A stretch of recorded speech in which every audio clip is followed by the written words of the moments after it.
Hey, everybody. It is Let Me See Your Transcript, your very favorite history teacher. How are y'all tonight? How y'all doing on this Thirsty Thursday? No, it's kind of late, but drink responsibly. It could be coffee, tea, cocoa, hot chocolate, water, soda, okay, lemonade, or an alcoholic beverage. But make sure you do drink responsibly. Okay. So there's a couple of topics that I wanted to talk about today. Um, to me is utmost concern. Really wanted to shout out, these three Black women who are here on the right, who are right now being Black excellence as far as I'm concerned. They are doing it for themselves. The sisters are doing it for themselves. They are doing it for themselves. Okay. However, some people may or may not be happy with that. So I wanted to talk about that today. All right. So I have a couple of videos that I wanted uh, uh, to present to you today. All right. And let me go get them. Boy, you know I'm live. Boys over here. I get his hugs. Okay.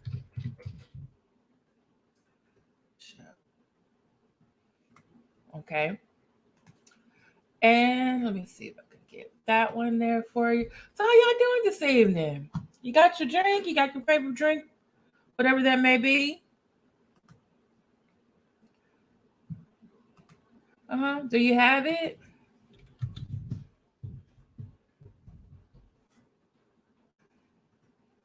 How are y'all doing today? It's almost the weekend. It's almost the weekend. It's almost the weekend. It's almost the weekend. It's almost the weekend. It's almost the weekend. Hey, Lindsay. So glad you can be here. Shout out to the late night folks. Shout out to Replay Gang, who's going to watch this during the replay. Okay. So, all righty. Let me go ahead and get started with one of our favorite sisters,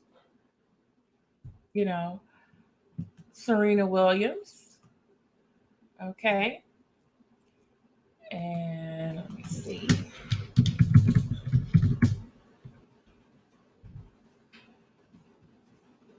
And I'm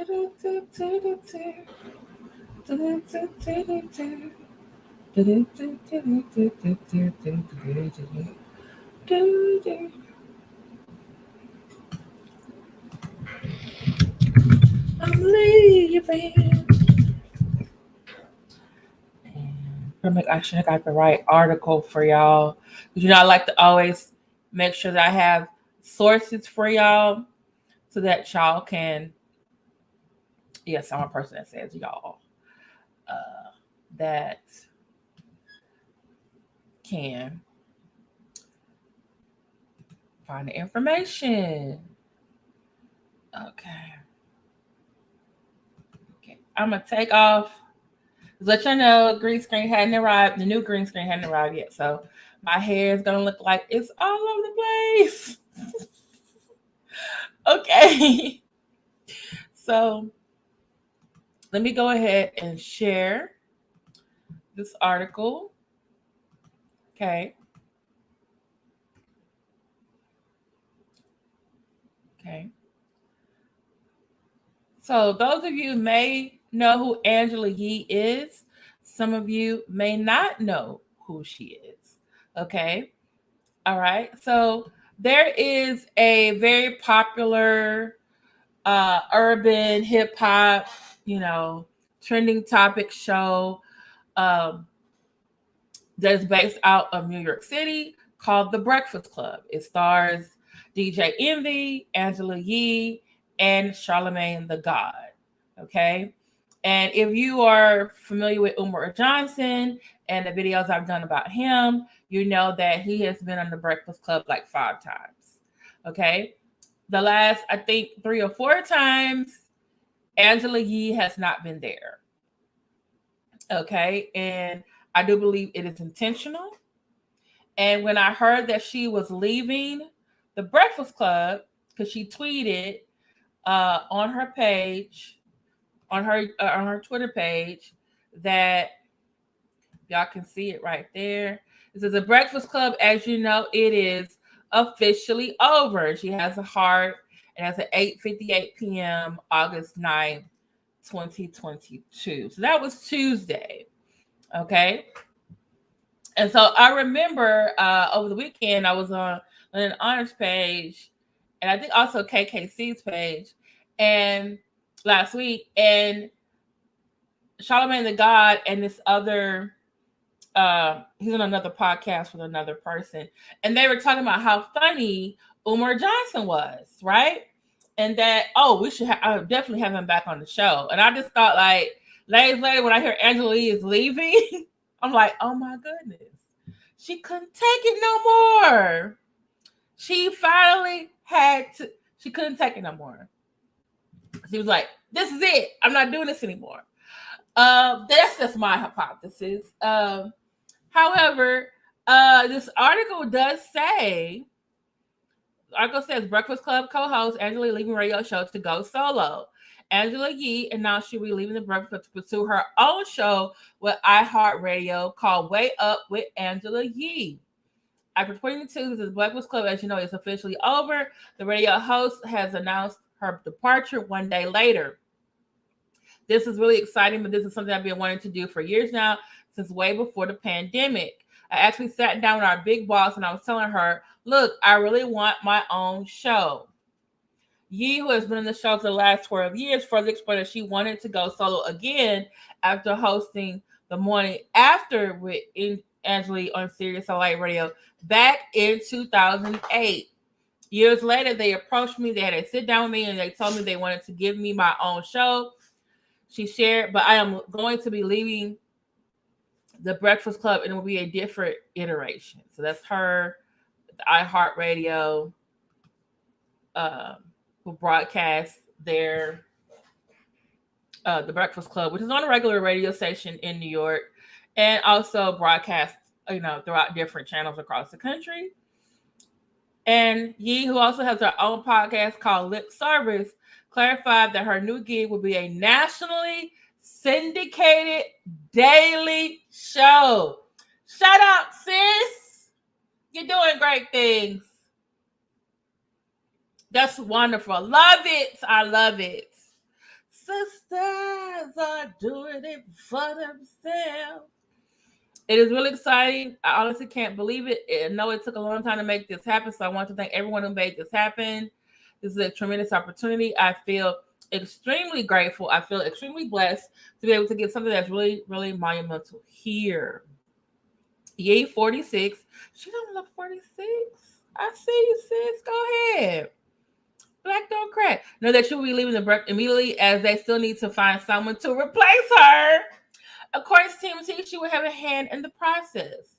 Following the news, Charlemagne the God and DJ Envy both congratulated Yee before telling listeners the Breakfast Club wasn't going anywhere. Although there's not a set date, Yee's new show is expected to premiere sometime in the fall. Right now, it's August.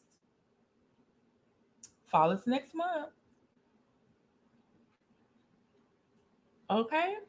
I am very happy for her. Looking forward to her next project. I would actually support it. Please follow Angela Yee at Angela Yee on Twitter. Okay. So this we're going to look up this lip service podcast.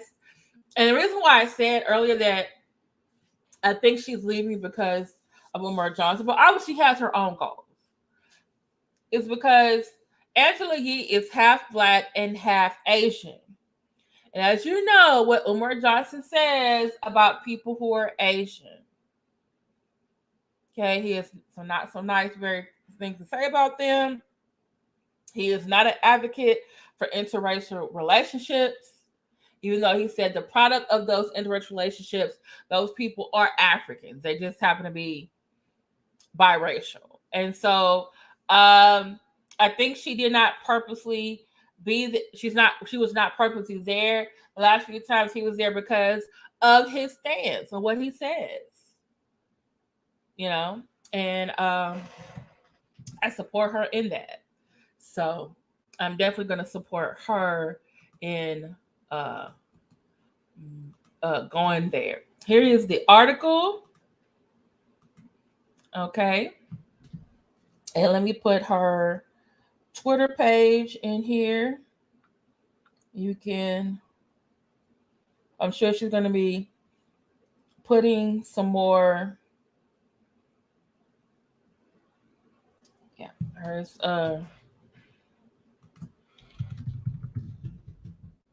At Angela. Okay, this is the article. You can watch, read, and this is her Twitter. If you're on Twitter, she's probably on Instagram too. Let me check. Sisters are doing it for. Yep, same handle. Okay.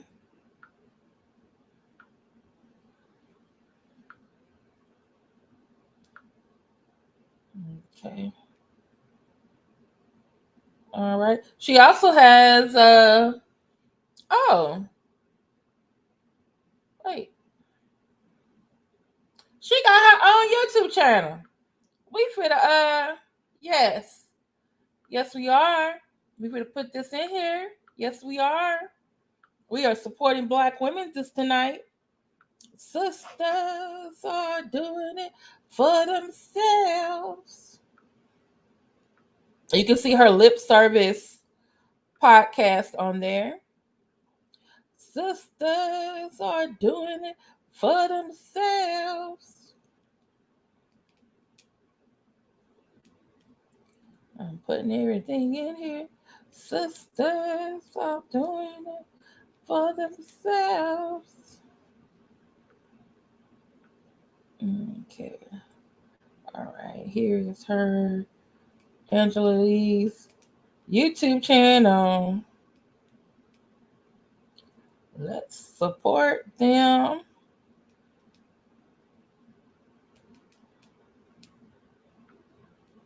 Shout out to iHeartRadio.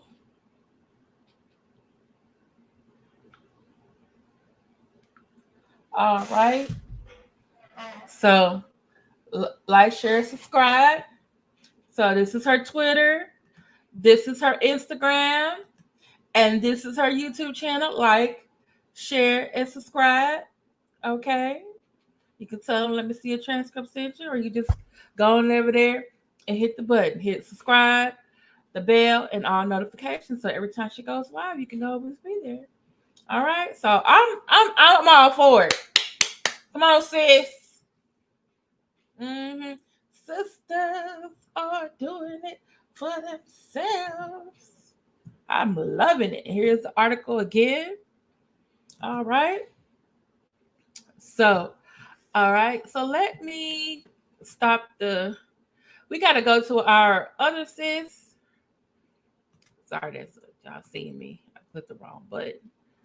We are going to talk about one of our favorite sisters, another famous sister, Serena Williams, who has just made a very big announcement via Vogue magazine. You know, we have been seeing Venus and Serena grow up in literally before our eyes, okay, and become the beautiful women that they are. Hey, good evening, Holmes, Erica. So glad you can be here.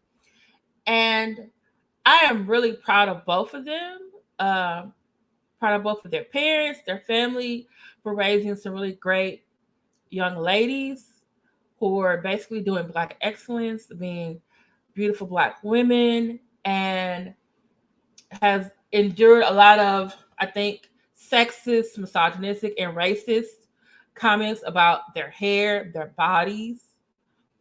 And then even when Serena married her husband, Alexis Oyanin, who is white, a lot of Black women, black men were like, "Oh, they took our sisters," but a lot of y'all, or at least a lot of y'all friends, were calling her and her sister very negative names about their bodies and about their image. But then it's different, you know.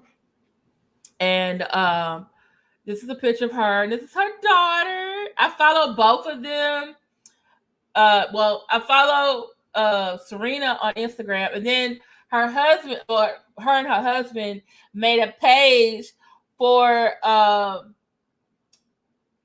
think it's Serena. I think it's their daughter's doll, because she has this really cute doll, and they is it them? Yeah, I think so. Yeah, their doll, because our daughter brings this little cute black doll with her. It's cute. So I'll put it in. I'll put it there. So this is her on cover of Vogue magazine. Shout out to Vogue magazine. And this is her daughter. She's so cute. All right. So she says here, I never liked the word retirement, says Williams, seen here with her daughter Olympia. It doesn't feel like a modern word to me. She's in a Balenciaga gown, Bulgari Hall jewelry, earrings. Okay. It says this morning, my daughter who turns 5 this month, and I went on our way to get her a new passport before a trip to Europe. We're in my car. She's holding my phone, using an interactive educational app she likes. This robot asks her a question. What do you want to be when you grow up? She doesn't know I'm listening, but I can hear the answer, which is the phone. She says, I want to be a big sister. Oh, Sergio Hudson dress. That is cute. I like that. Olympia says this a lot, even when she knows I'm with. Sometime before, she prays to Jehovah to bring her a baby sister. She doesn't want anything to do with the boy. I'm the youngest of 5 sisters myself, and my sisters are my heroes. So this has felt like a moment I need to listen very carefully to. Believe me, I never wanted to choose between tennis and a family. I don't think it's fair. If I were a guy, I wouldn't be writing this, because I'd be out there playing and winning while my wife was doing the physical labor of expanding our family. Maybe I'd be more of a Tom Brady if I had that opportunity. Don't get me wrong. I love being a woman. I love every second of being pregnant with Olympia. I was one of those annoying women who adored being pregnant and was working until the day I had to report to the hospital, although things got super complicated on the other side. And I almost did do the impossible. A lot of people don't realize that I was 2 months pregnant when I won the Australian Open in 2017. But I'm turning 41 this month, and something's got to give. Okay, so I'm not gonna read the whole article, but it says I've been reluctant to admit that I have to move on from playing tennis. It's like a taboo topic. It comes up, and I start to cry. I think the only person I really gone there is with my therapist. I understand, sis. I've been there myself. I have never liked the word retirement. It doesn't feel like a modern word to me. I've been thinking of this as a transition, but I want to be sensitive about how I use that word, which means something very specific and important to a community of people. Maybe the best word to describe what I'm up to is evolution. I'm here to tell you that I'm evolving away from tennis toward other things that are important to me. A few years ago, I quietly started Serena Ventures, a venture capital firm. Come on, sis. Black excellence. Yes. Yes. So after that, I started a family, and I want to grow that family. Sis.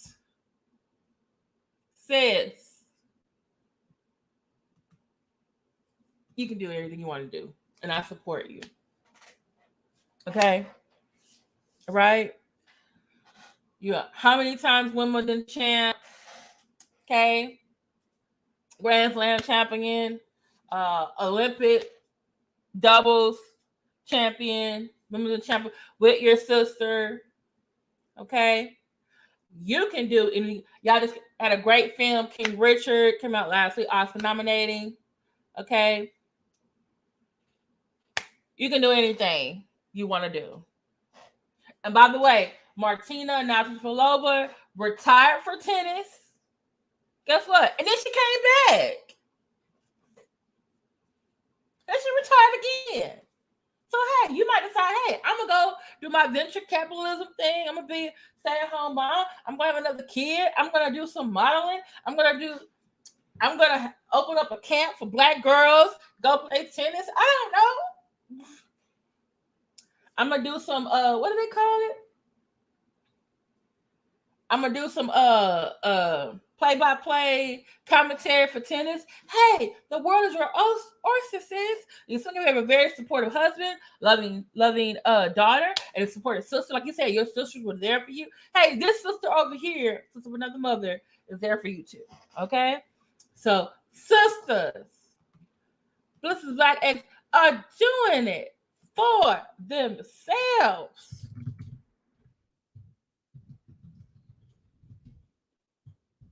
Okay. Y'all check out this article, and I'm gonna go and find uh her and her daughter's Instagram. I am loving it. You hear me? People going out on faith, doing things they truly want to do. Okay, loving these women who are doing it. Okay.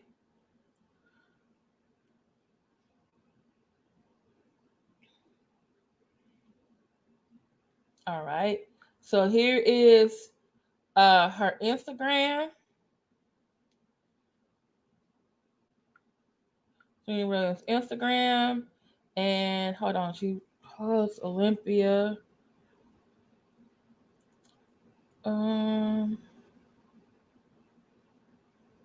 Oh, she got jewelry too. At Serena Ships Worldwide. At Serena Williams Jewelry. Okay. All right, I see you, sis.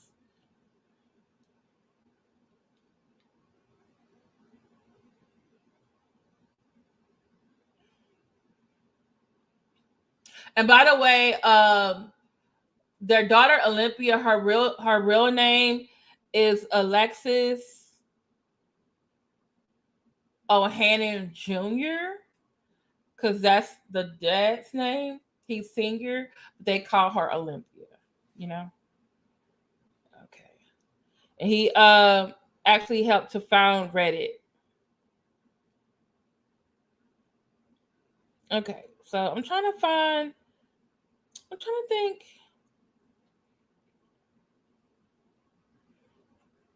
I'm trying to find. Oh, I'm sorry. I'm mixing her up with Gabrielle Union and Dwayne Wade's daughter. I'm sorry.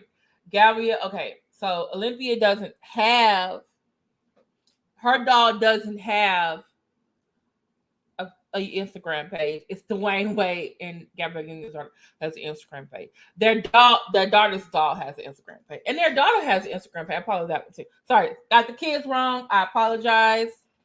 Didn't mean to confuse people. Let me go find Serena's Twitter page so y'all can follow her over there. I said I'm all about Black excellence. Yes. Twitter. I need to follow Serena, follow Angela Yee. It's just like how they spell their names. Very simple. Okay. I wonder if she got a YouTube channel. Serena Williams got a YouTube channel? Let's see. Does she got a YouTube channel? I don't know. Okay, nothing's coming up. Just the stories about her, but no actual channel.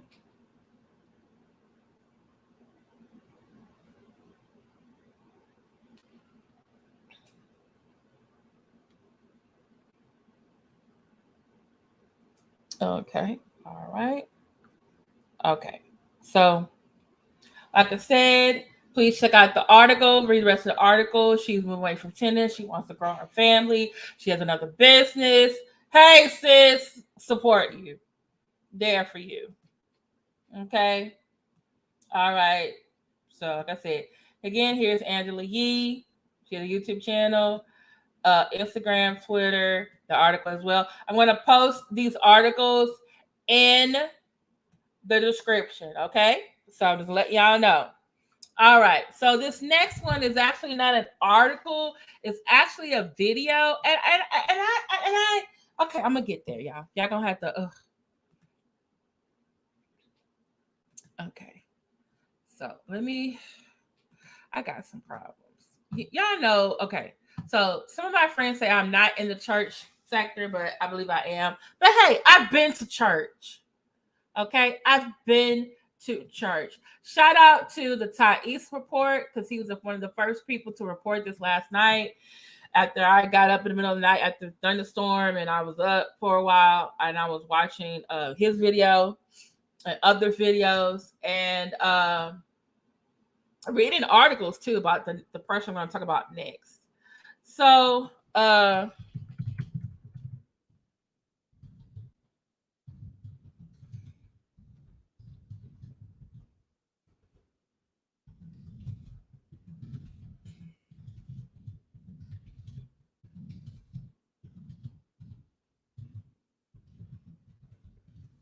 okay. So, all right. So, just giving you some backstory. This is a lady who we're talking about right now. Okay. We first talked about Angela Yee and the Breakfast Club. Okay. Then we talked about our sis, Serena Williams.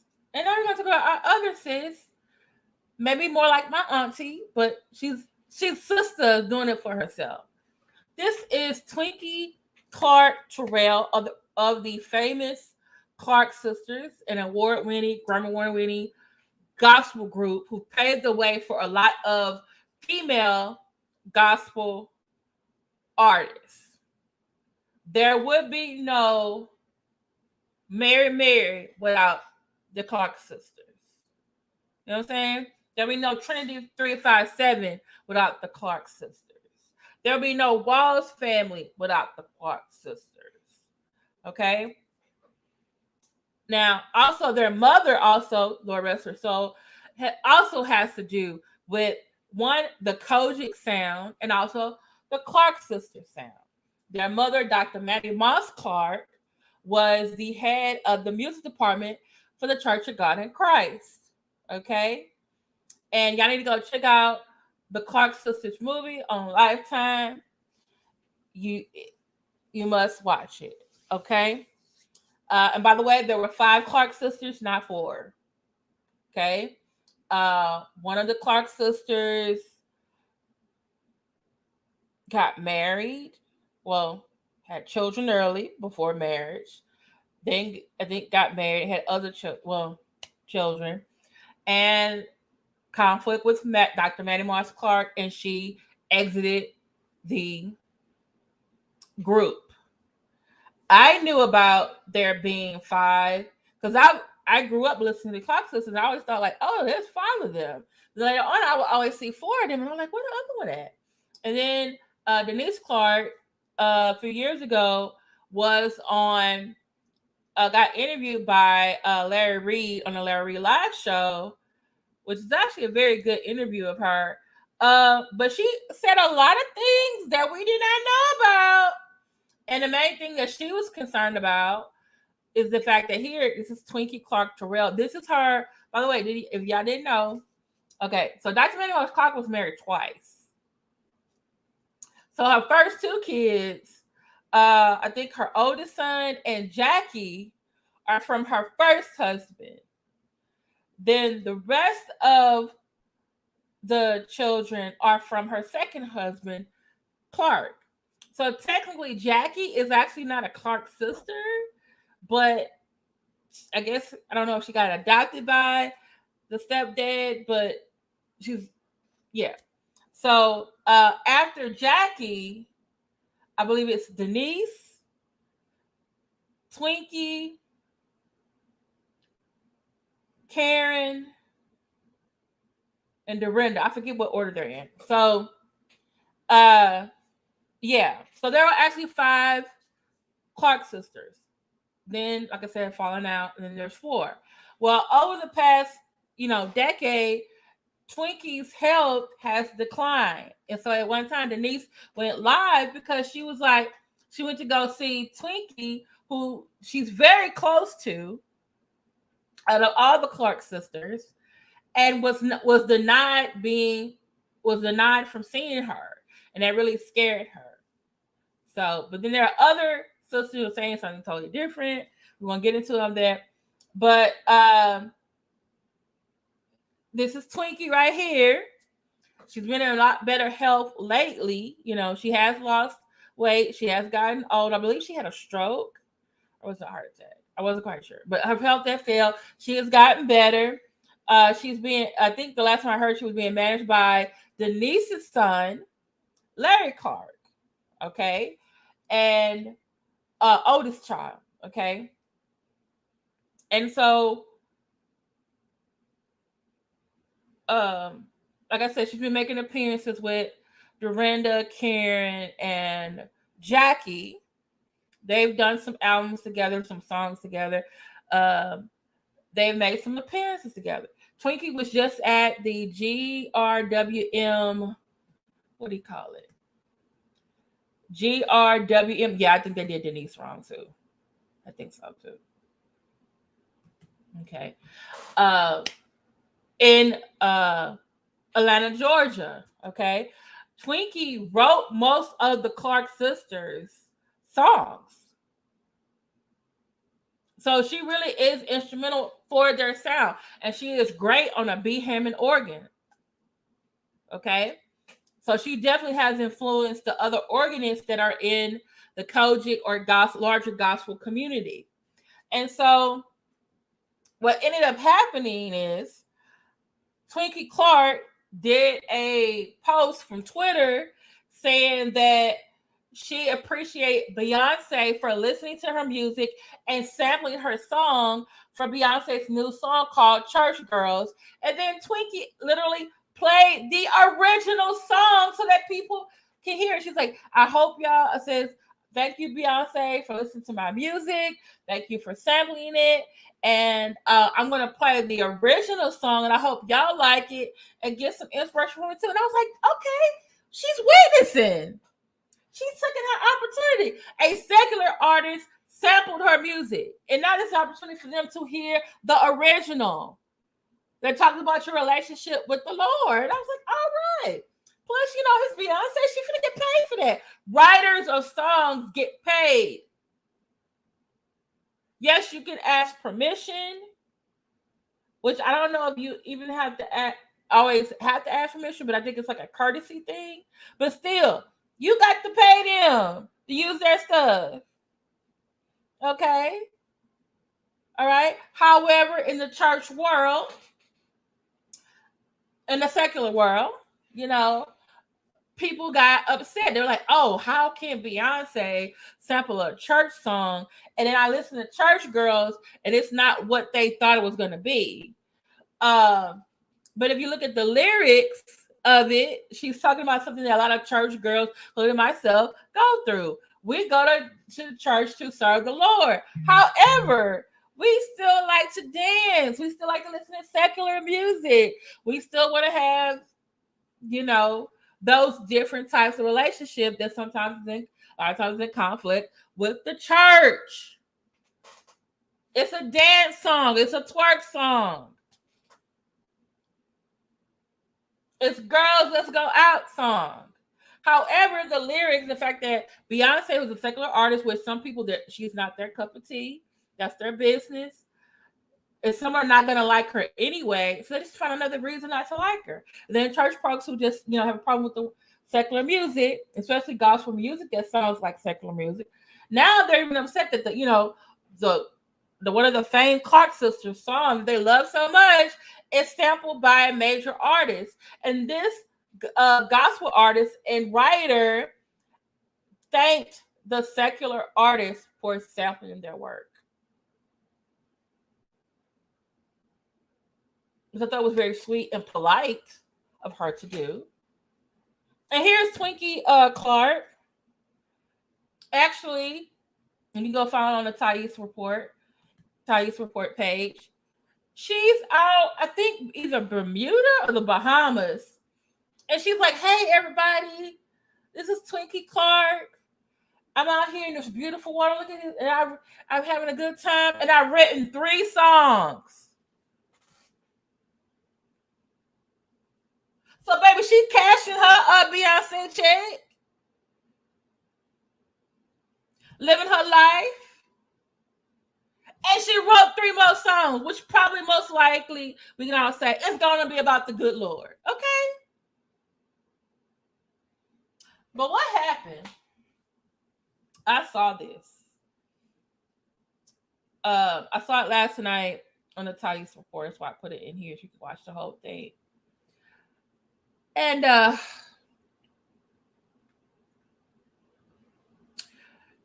the presiding bishop of the Kojic Church is Twinkie Clark Terrell's brother-in-law, Bishop Sheard.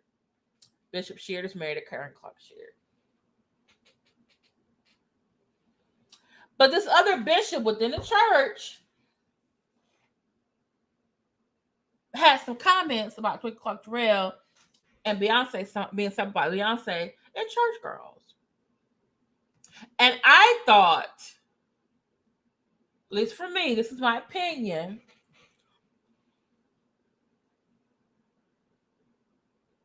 very judgmental.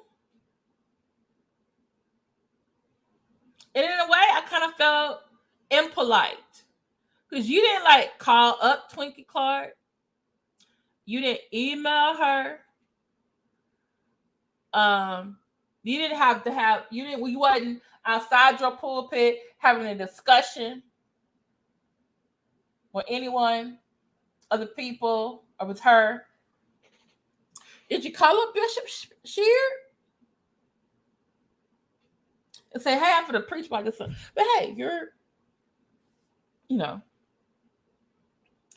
I just felt like you were being harsher, I think, than the Lord would. Now, some people might say, hey, you should not mix secular music with church music, but we're going to get to that point in a minute. So let me also, let me go back. Because Thais does have Twinkie Clark thanking Beyonce. And I'm going to find that. And I thought it was nice. I'm like, hey, she,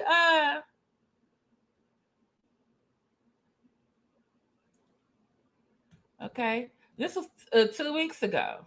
Okay. So here you go. Okay. So this is Twinkie Clark thanks Beyonce and plays the song, which I thought was great because she had me going to listen to the original and listening to the words. Okay. And this is Twinkie Clark 9 days ago. Oh, it was Aruba. She was in Aruba. Twinkie Clark in Aruba. And look, while she was there, she wrote 3 songs.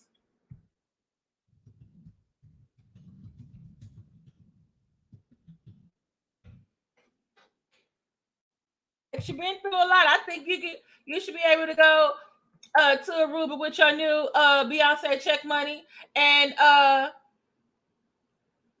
go to Aruba too.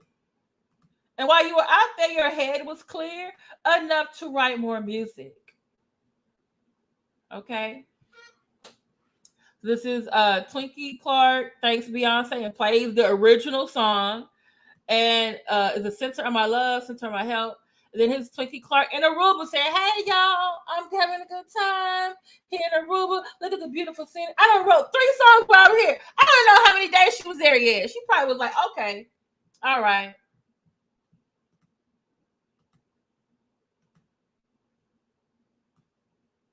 Okay. So, but let's get to this reverend. I'm sorry, not reverend. Bishop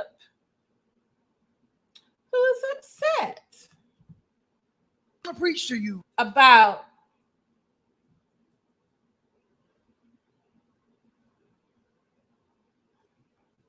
Twinkie's song, Sister Twinkie, Auntie Twinkie, song being used. And I'm just like,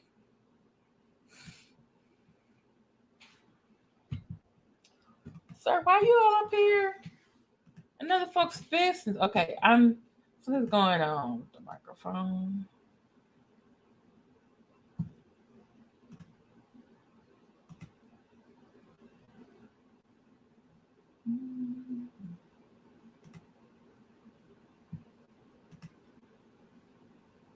Okay, speakers. No.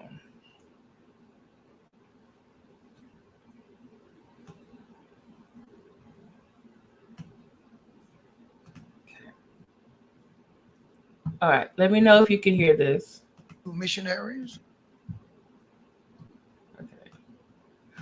I'm trying to think, which bishop is this? Oh, Wooden, Bishop Wooden. Okay. Again, this is a Thai East report. So I want, and by the way, just let you know, because I'm gonna do this.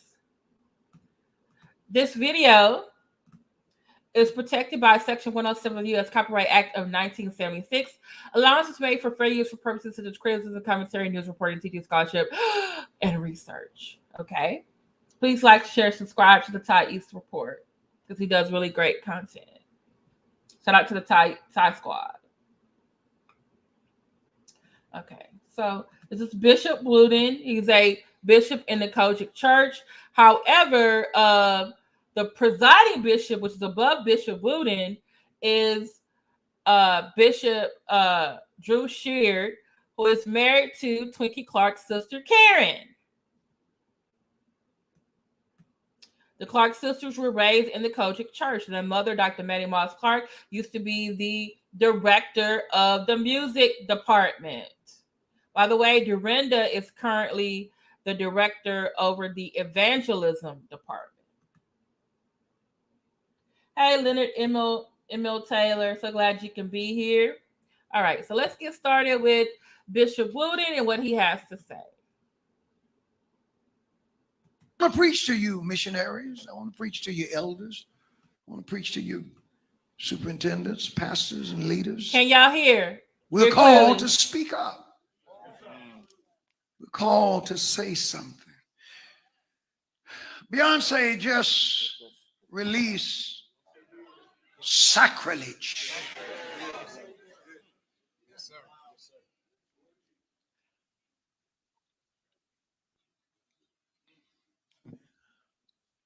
The only thing I can account for some of this stuff is somebody done sold their soul to the devil.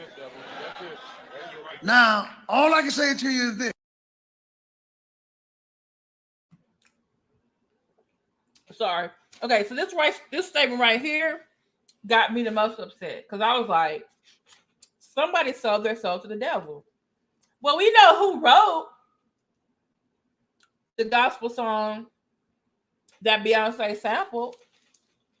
Well, you know who has to cut a check to the writer of the gospel song that Beyonce sampled. So you saying Twinkie Clark sold her soul to the devil?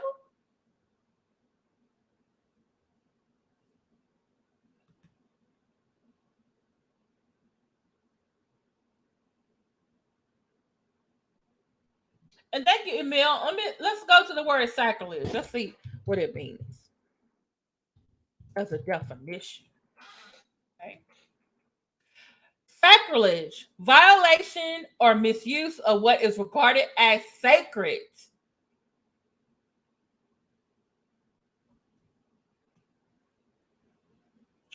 Okay.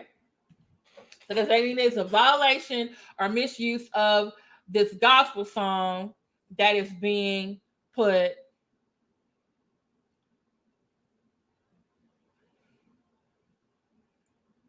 Okay, here's another definition, Cambridge definition. Treating something holy or important without respect. Behavior that shows great disrespect for a holy place or object. The desecration or violation that is held sacred. Okay. The violation or injurious treatment of a sacred object, site, or person. Okay.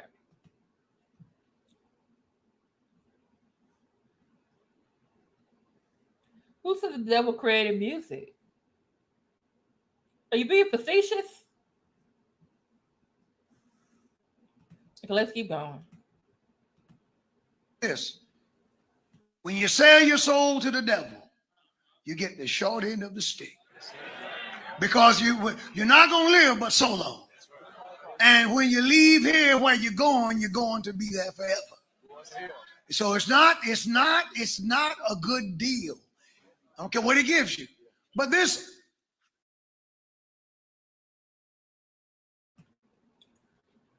So is he saying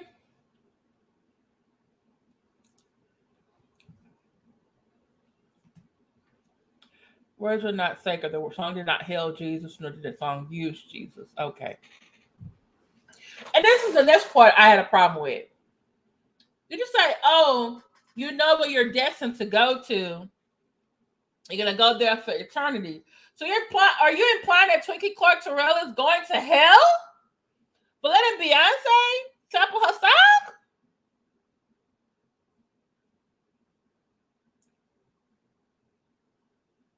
Okay.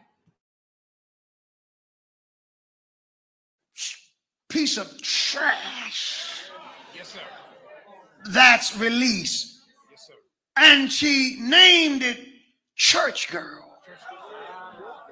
Now, I had thought to try to read the lyrics to you, but I struggled to listen to them. It's too bad. It's too bad. It's not for public consumption.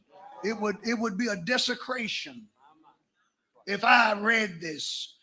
And I don't recommend it. You know, parents, I know all your little children they're all of them 3 months old, they got a cell phone. But I don't recommend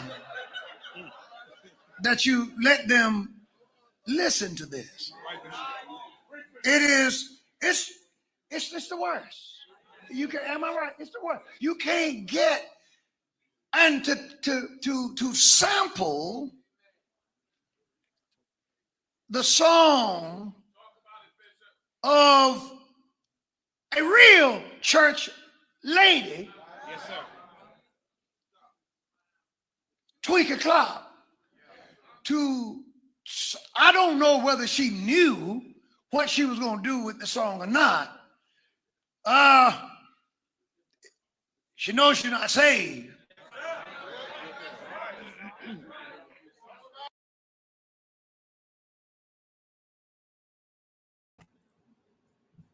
Well, excuse me. I'm going to say this. Do you see how old everybody is up there that's Amy and him? They're not church girls either. But I'm thinking y'all probably been around church girls once upon a time. You dated church girls once upon a time. And like you said, he couldn't read the lyrics. But heck, I'm going to read the lyrics and we're going to break it down. And he's like, oh, your parents shouldn't let your children listen to it. Guess what? Their children are already listening to it. When their mom and daddy not around, they're listening to it. Heck, their mom and daddy might be listening to it. Everybody around the same age as Beyonce. That song is not making people go out and sin. I don't think.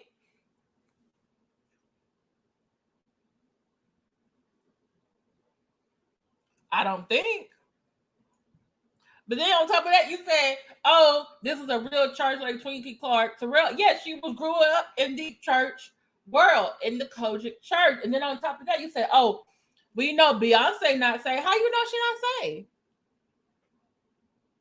You don't know what church she go to. She gives her money to charity For what we know, she has not committed adultery or stood on her husband. She has 3 healthy children. She gives her money to charity. I've seen her come down here to Houston, St. John's downtown, and help feed the homeless. That sounds like someone who saved to me, right?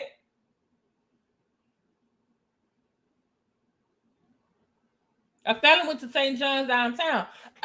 I mean, I don't know. Sir, Bishop, okay.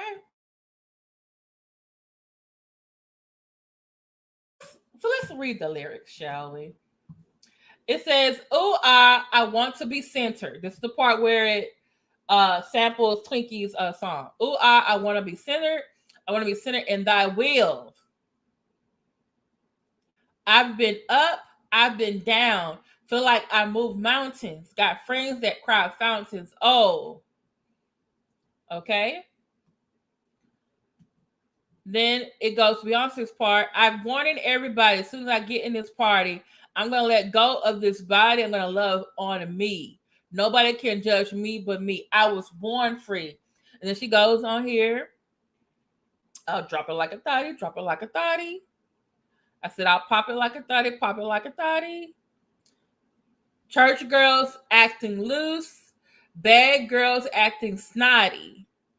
Let it go, girl. Let it go, girl. Twerk that ass like you came up out in the South, girl. I said, now drop it like a thotty, drop it like a thotty. Bad girl acting naughty. Church girl, don't hurt nobody. Okay. All right. Okay, so I'm going to go down because it says, this is what really resonated with me. I'm going to go down to this song. And I kind of found out that maybe some church girls probably have felt this if she said it out loud. "I'm finally on the other side. I finally found the urge to smile. Swimming through the ocean of tears we cried, tears that we cried. You know you got church in the morning, but you're doing God's work. You're going in. She ain't trying to hurt nobody. She's trying to do the best she can. Happy on her own with her friends without a man." Okay, and the next thing goes, "I want everybody, so when I get in this part, I'm going to let go of this body. I'm going to love on me. Nobody can judge me but me. I was born free." Okay. So it sounds like to me, which happened to me growing up, sometimes I still am, because I'm a church girl, a grown-up church girl. I listen to gospel music. I also listen to secular music.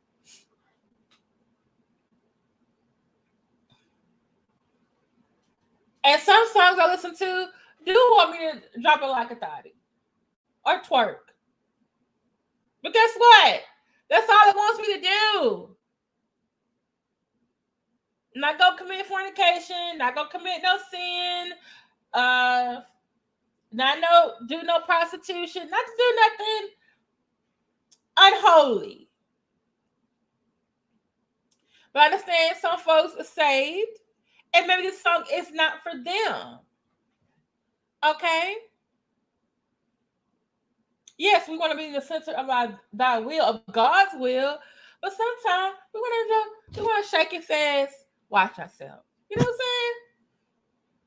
And when you say someone is not saved, oh my goodness. If someone else is going to hell, someone sold their soul, very judgmental, sir. Very judgmental. And I'm just like, is he in a position to say, hey, I have a problem with? Now you can say, hey, I have a problem with a gospel song being sampled by a secular artist in this manner because of these lyrics. Because of the inconsistency, the incongruity, the different messages. You can break it down musically, literally, metaphorically, religiously, but I just feel like there was some really open overgeneralizations about how holy somebody is, whether or not they're going to hell. There are people in the Kojic church who are listening to this song, sir.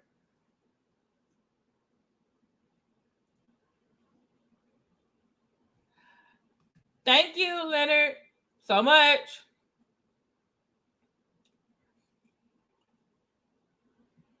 Thank you.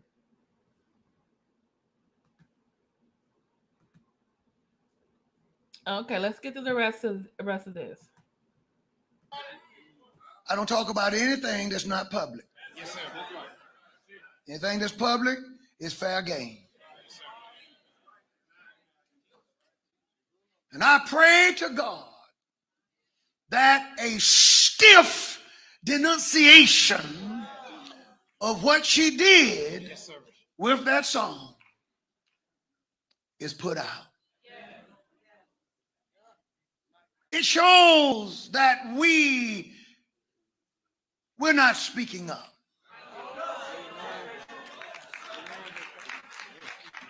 Don't nobody respect the church. The world don't respect the church. So you can't win the world enamored by them.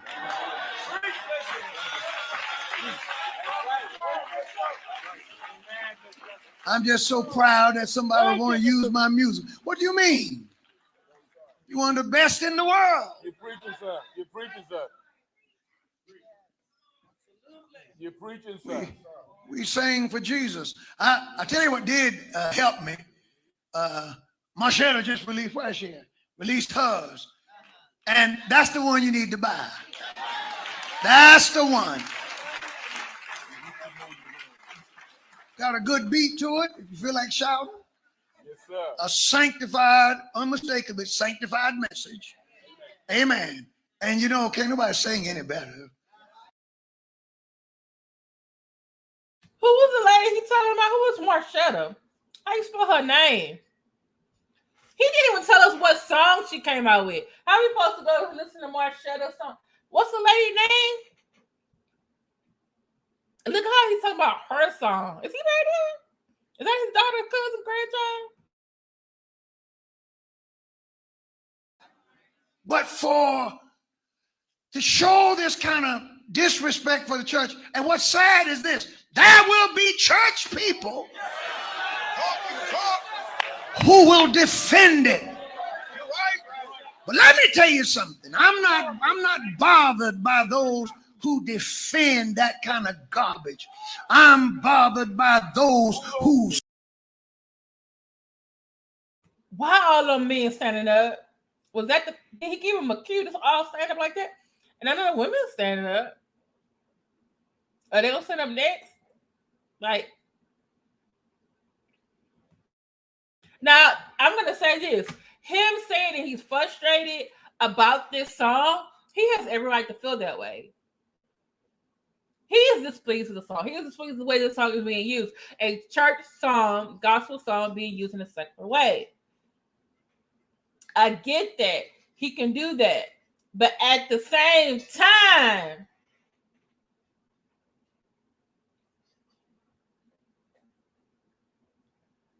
you make it say, oh, they gave that song to the devil. They're going to hell. That person not saved. How do you know that?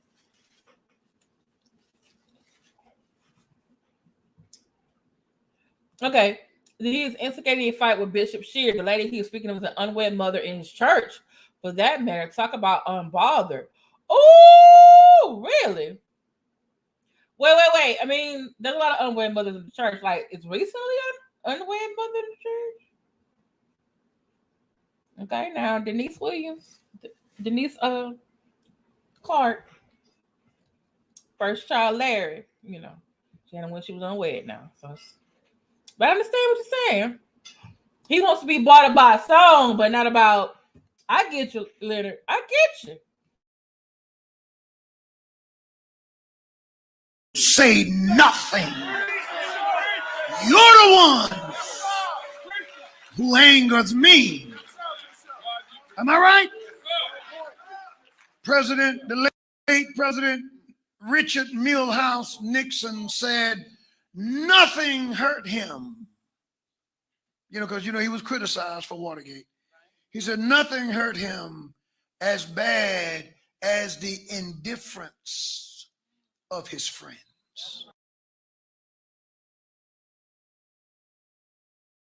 Sir, are you kidding me? You are using Richard Nixon to back up your statement? That's the last person you should have used. That man lied, obstructed justice, committed a crime as president, then denied that he did anything. He knew about it and he did. Then he tried to cover it up. And you say he was upset at the indifference of his friends? So his friends were supposed to go down with the ship with him? Maybe some of his friends told him, dude, that's wrong. And he didn't listen to them. And some of them probably had wives and children who probably told him, hey, stay out of Richard's stuff. I understand setting up for what you believe in, speaking out. That also comes with cost to do so. Sometimes you get a negative reaction or a positive reaction. Maybe some people felt like Twinkie Clark's song being sampled by Beyoncé was an opportunity for people to listen to a gospel song, because then they're like, oh, she sampled this gospel. Let me go and listen to the original song like I did. But, and maybe some other people feel like, hey, I can't come out and condemn this when I'm listening to a Beyonce song. Or I like to twerk. Or I like to go to the club once in a while. I cannot come out and rebuke something that I'm doing that makes me a hypocrite. Thank you. It's a dance song.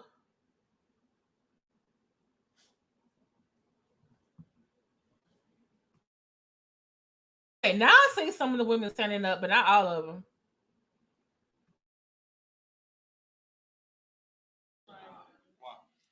See,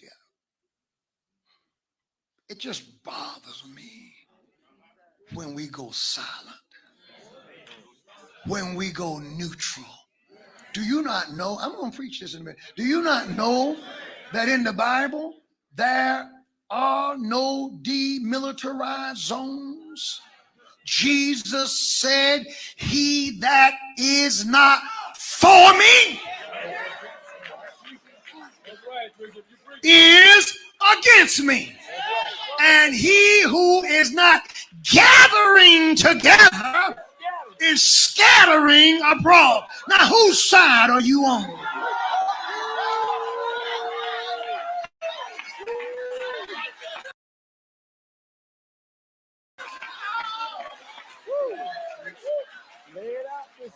Well, the Lord hadn't led me to say anything.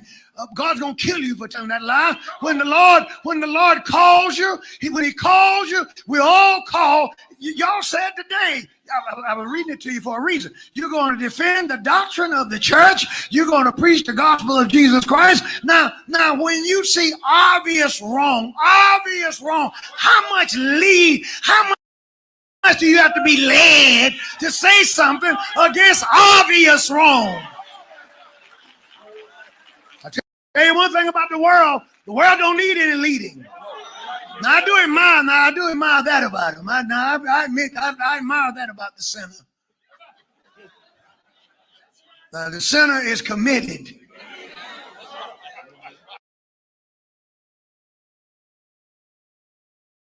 I'm going to preach to you, missionary.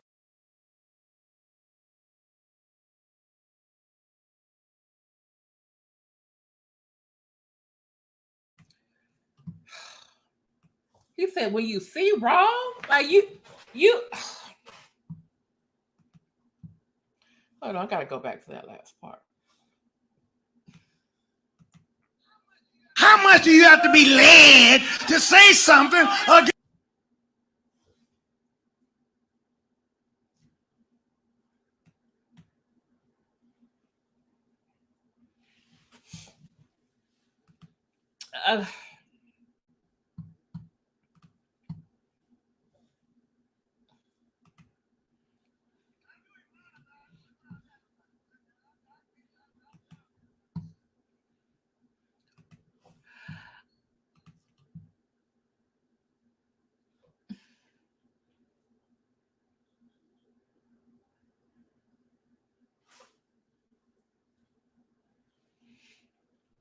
Listen, y'all.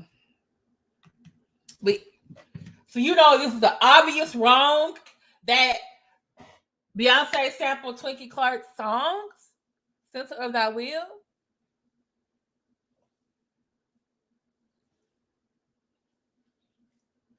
And this is the thing. And I guess I'm gonna point out the hypocrisy in this. This is my opinion. If you're gonna call out Beyonce's song for being sampled by a secular artist, right?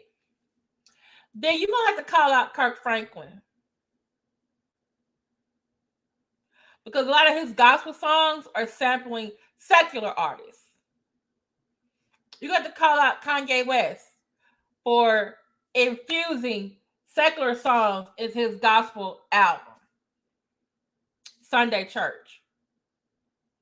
Okay? All right? You are going to have to rebuke what is that? Is it Isley, Jasper Isley? They have a song called The Holy Ghost. And that song has nothing to do with the Holy Ghost.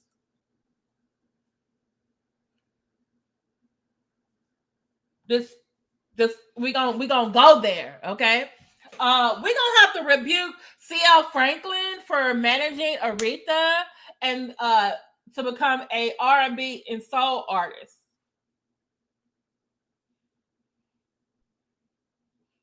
We're gonna have to rebuke I believe is it the Emotions, right? Wasn't there originally a gospel group?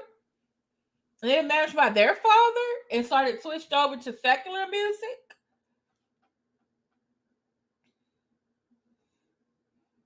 Okay.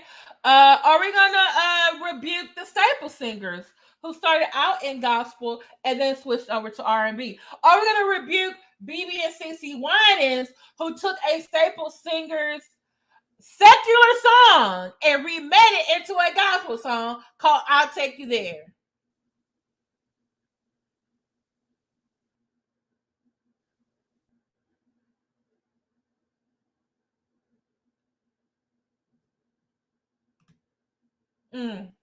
Good point, Humberger.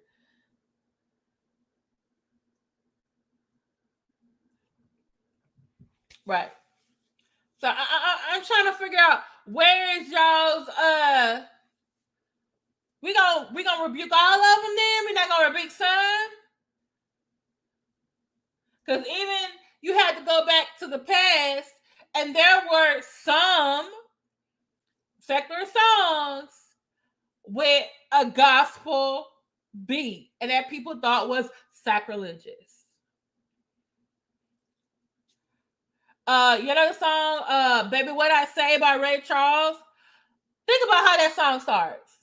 Think about the scene in Ray when someone was in the club talking about, oh, you are something the devil. You're being sacrilegious because of the way he was playing the song like you would play it in church. And he played it on his album.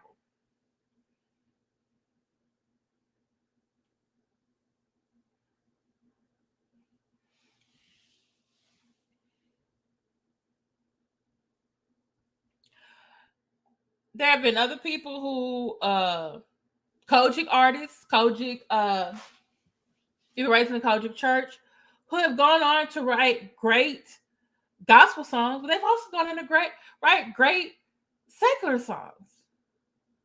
Billy Preston, who is also very good on a B Hammond organ too. I think it's a B Hammond organ. What about Sylvester? Grew up in the Kojic church. You make me feel my heart is real. If you listen to those lyrics, I thought he was talking about God. It's a dance song.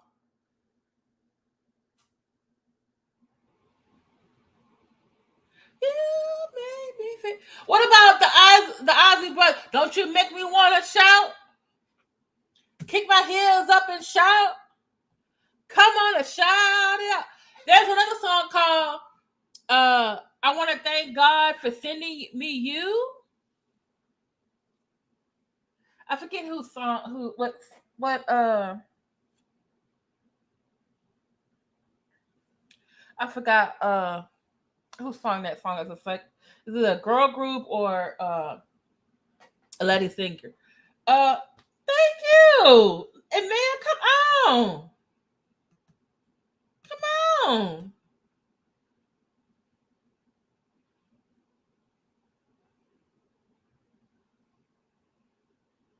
Okay. Al, are you gonna rebuke Al Green? Because Al Green sung R&B, had grits thrown on him, got saved, is a pastor of his church, and he has gone back time and again to sing secular songs. And he still pastors a church.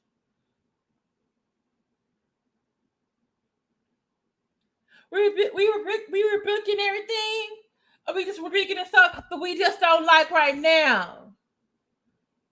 Because it's hitting close to home. It's hitting the culture world real close. Right. Are we going to rebuke Andre Crouch?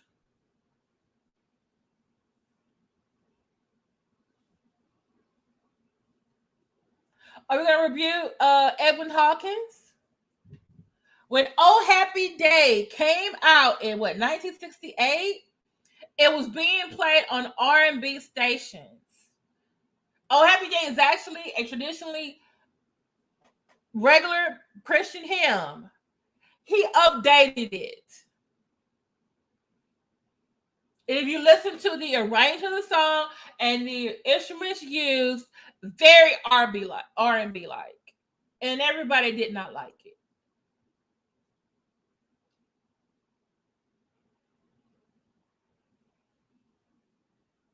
Okay. Andre Crouch and the Andre Crouch Singers sung on Man in the Mirror. That's a secular song. It doesn't even mention Jesus. Was that wrong of him to have his singers on Michael Jackson's song? A big artist. I think they also were on Will You Be There. Every time I hear "Listen, Will You Be There," I feel like it's the gospel song for some reason. I do. Michael Jackson has another song called "Keep the Faith." I think Andre Crouch was on there too. What's that other song? There's even a song by Madonna. She's Catholic, but she's not Like a Prayer. If you listen to Like a Prayer, and then she has a gospel choir on there singing. Every time I hear it, I'm like, you know what? You could probably remake this and turn it all the way gospel. You know. Are we gonna rebuke that too? Are we gonna rebuke that? Ain't that right, boy? Boy, just looking at me. There's another song by someone. Oh, I'm trying to think of it. Oh, I'm gonna get you. This is the primary one right here. Oh, you're gonna rebuke the late Reverend James Cleveland for remaking Gladys Knight in the Pimp song. Are you gonna rebuke that? I was a little girl and I heard that and I was like listening to it on the Sunday, and he was like, "Oh, well, I know who she was talking about, but y'all know who I'm talking about." She was talking about a man. He was talking about Jesus. Do I need to play that? And Pharrell has a song called "Oh Happy." To me, I feel like I don't know why Kirk Franklin or nobody else has remade that song. That's a straight up gospel song. And I think they said even he said it, and he even wrote a song for the Hidden Figures soundtrack. That what's her name song, and she messed it up. Called "I See Victory."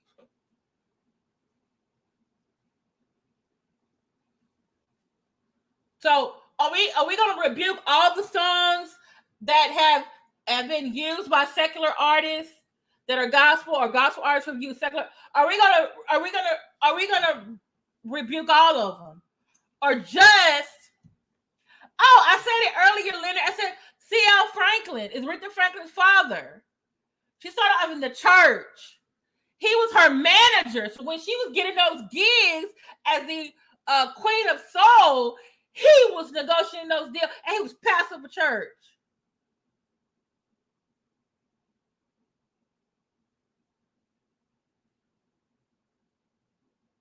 The Emotions daddy, I think he was a deacon in the church, and he was their manager. Thank you. Whitney Houston grew up in the church. Her mom is Sissy Houston. She's done secular, gone back and done gospel, and gone back and done secular again. He's got something on me. Okay. Like we just gonna.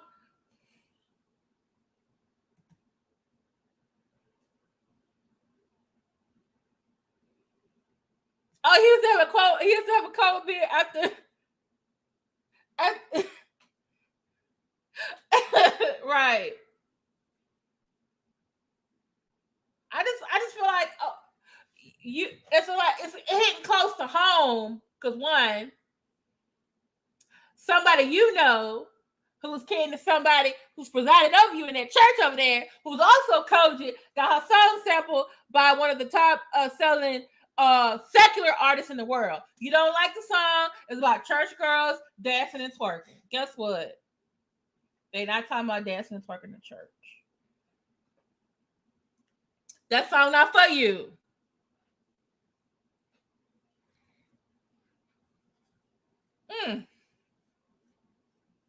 Fix it, Jesus. Help us, Mama Oye. Mama Oya. Whew, y'all. Okay. Hold on. Stop. Okay, I need to stop, boy. Boy, stop.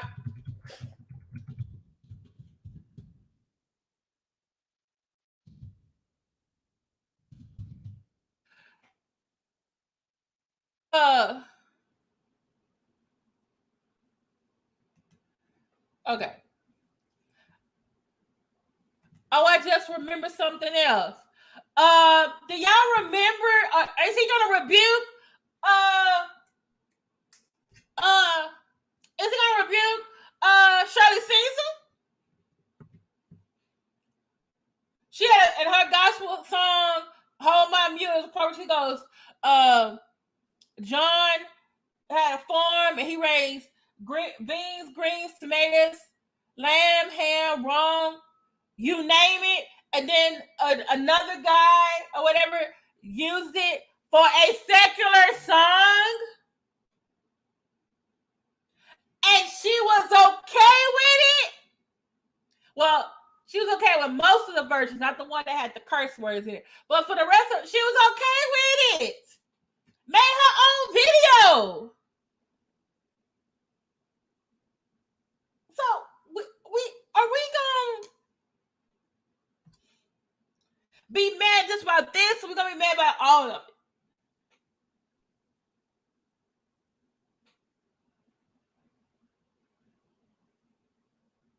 Are we gonna be upset at Prince? Here's a song called "The Cross."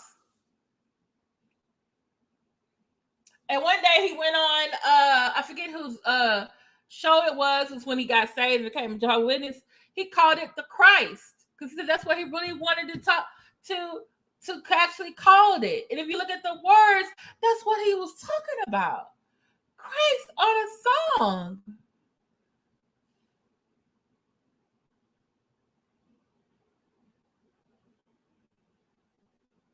There's another song, rock song. Your own personal Jesus. Every time I hear it, I feel some people say it has other meanings, but every time I hear it, I'm like, oh, this is a gospel song. I don't know why nobody has not remade this. If someone else made a song too, that I kind of felt like it had some very churchy undertone. Thank you, Leonard. Thank you for understanding that. Mm-hmm. Right. Ain't that right, boy? Boy just want to hear rubs and hugs. That's all he wants. Okay. So, but I'm gonna take a little bit of restroom break. And I want y'all to listen to this. Like I said, this is Reverend James Cleveland remaking Gladys Knight and the Pips song.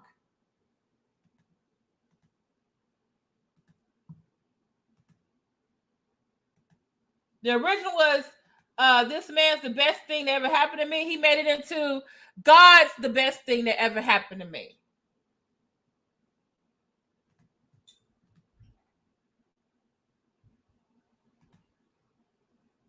Y'all talk amongst yourselves till I get back, okay? I gotta go to the restroom.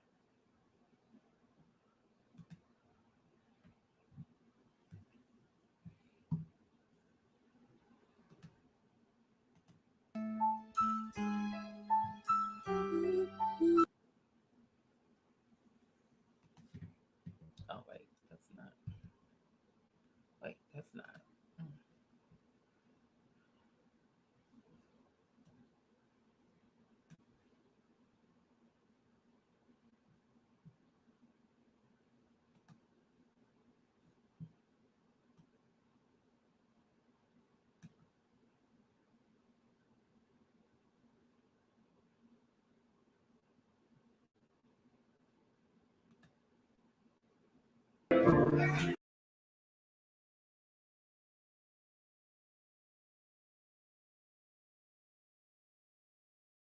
I don't know about the rest of y'all, but I felt that.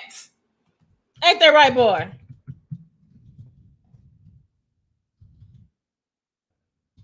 Boy, sit down. Y'all please pray for boy.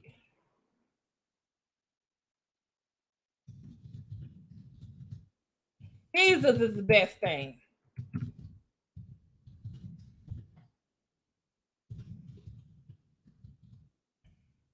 You know what other song I might redo the thumbnail. I may talk about the Murad boy tomorrow because I'm in a really good happy mood right now. I'm really about to play a whole bunch of stuff, just songs right now.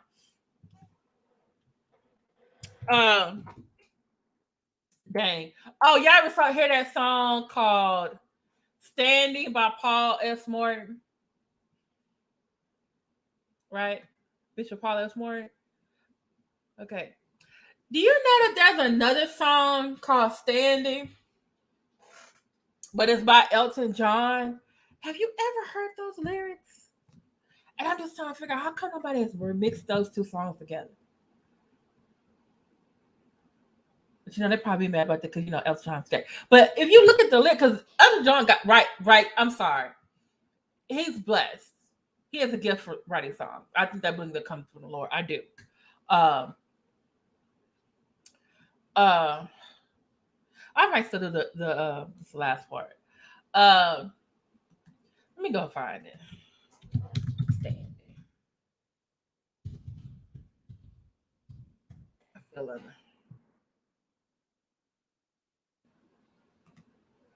Okay. Okay. I'll be having these epiphanies. Let me see.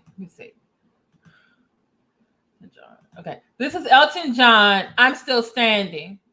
And I want y'all to listen to his lyrics, okay? Just listen to his lyrics. Okay. So this is what he said. I'm still standing better than I ever be. I'm a true survivor. Ain't like a little kid. And then you take Paul S. Morton. Hold on.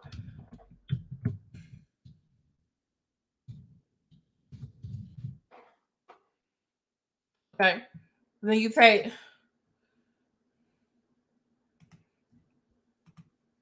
okay. So then you take hold on.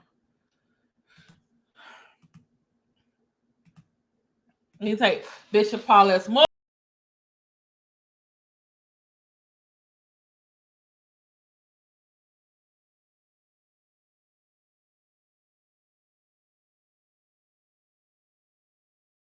Oh yeah, I need to calm down.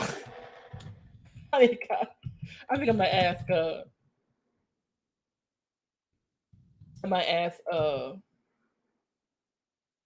what's his name? He likes to mix songs. I'm gonna ask, hey, can you mix these two songs together for me?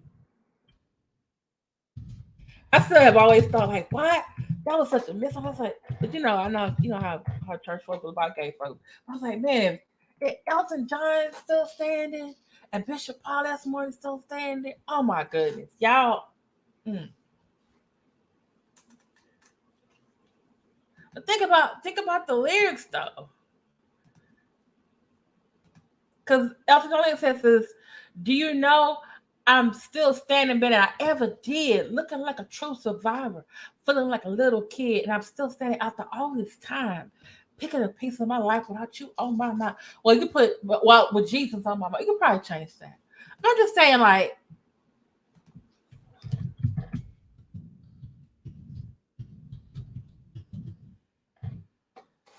okay, all right, okay. So I was gonna stop here, but I got a little minutes. I'm gonna go over this. Whew, that was good, right? Maybe I should do that for Sunday. Like do it on broadcast on YouTube and Clubhouse and Station Hit and just play all these songs, secular songs that with gospel roots, because we're not gonna be out here doing this. No. Because you never know. Someone probably listened to that secular song and got saved and got a message they need to hear. Okay. All right now. So this next one. Y'all gonna probably think to myself, let me see a transcript. What is this mess you got us looking at?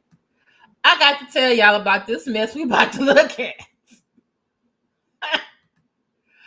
Whew, Lord have mercy. So this guy, okay, this man right here.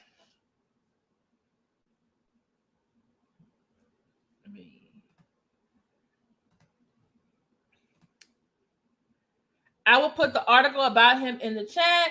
His name is Morad Morelli. Hey, Christine. So glad you could be here. Yesterday, while I was listening to Ty's report, and he was talking about Bishop Wooten being upset about Twinkie Clark's song, he was also reporting about this man right here. Okay? This man right here. Okay? Also, there were other YouTubers talking about him too. I even went to Google. His name was trending. I found like 6 different articles. Ironically, I couldn't find an article about Twinkie Clark being rebuked by Bishop Wooten, but I found 6 articles about this dude right here. I ain't never heard of him before in my life. But I had to tell y'all this because I couldn't wait for WTF Friday. By the way, don't forget to email me screenshots, posts, anything like that for WTF Friday. So I had to go tell y'all about this dude right here. Okay? So let me see if I can go find I think I got several articles about him. So basically, there is this in Great Britain, in London or British, there is this show called Love Island. Okay? Love Island. Okay? And this man, Murad Merali, who by the way has never been on Love Island, he just does commentary about this dating/reality show that's very popular in England. He does really great commentary, so much so that people who leave the show come on his show and talk about things. He's friends with a couple of people who used to be former castmates. He has other things that he does. I think even meet and greets, whatever like that. And some information has come out about Morad Morelli's past.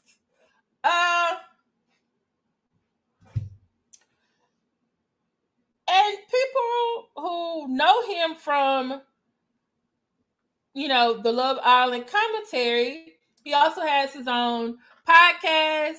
He also has his own YouTube channel. This video right here is from his YouTube channel, but most of his videos are about the Love Island related, or about other shows.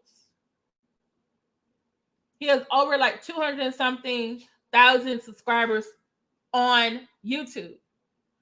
That's not including his Instagram, TikTok, and other things like that.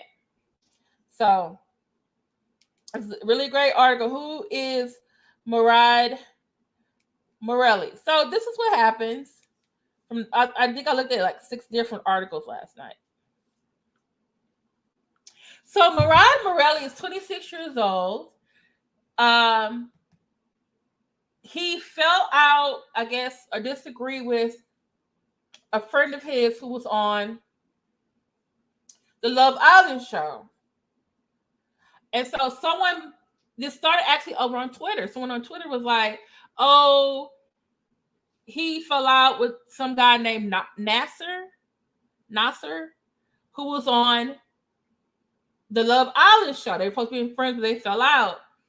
And I guess someone was implying that, what is Murad going to do now that he has, I guess, is losing some connections with the Love Island show. And so someone in the thread said, well, I guess he can go back to his old job. And then they posted a video of him, or with someone who looks like him, who was engaging in a foot fetish and racist sex play. Okay. And it, like on Twitter, it started to spread. People were finding receipts. His friends who knew him are surprised. His fans who are surprised. People are like, "Oh, is this you?" Or they wanting to cancel him, mute him, or whatever like that. And so, and he kept trending. And people were like, "Well, who is this guy?" And like I said last night, I seen it first on the Thais report, and I forget who else was talking about it too. Paris Milan was shout out to, no, not Paris Milan. Shout out to Plaintiff Jane. She was talking about it too last night. So I was like, I need an article or something. Like, where did this come? I want to read this first. Let me go read this. So I'm reading it. I come across 6 articles, 7. And I think the tweets have been deleted, but with the internet, something's always screenshotted. And so, like I said, someone found these videos from 5 or 6 years ago with a man that looks like him with his feet out, putting his feet in another man's mouth. And also looking like he's calling another man the N-word or something like that. So Morad Morelli, like I said, has over 200,000 subscribers. That's millions of people follow him, Instagram, Twitter, all these other places. He's losing his, he's about to lose his bag probably. And because now people are saying like, oh, you doing nasty stuff and you saying racist stuff, and some of the people you hang out with black. Like, what's going on? So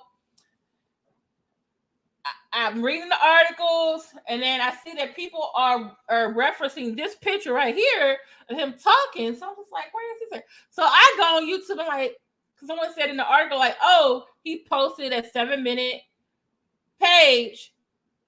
message addressing this on his channel where he usually does not address things like this. So I was like, okay, let me go to the source. Let me go to the source, right? Y'all, I had to watch this twice last night because the first time I'm watching it, I'm catching something. Then I go back and I'm like, wait a minute. And then I'm noticing how he's saying things. I'm noticing his emotions, how he calm one minute, he's upset the next. It looks like he's crying. And then I go back through the video again, and I look real closely, and I realize something about his video. He comes on and says, oh, hey, I didn't want to have to talk about this, but I know I have to talk about this. Let y'all know I'm making this video to make things clear. Right? And I'm thinking like, oh, he just got in front of the camera, started making a video. Oh no, y'all. I'm looking at the video and I actually took notes, y'all. This is how nerdy I am. I took notes.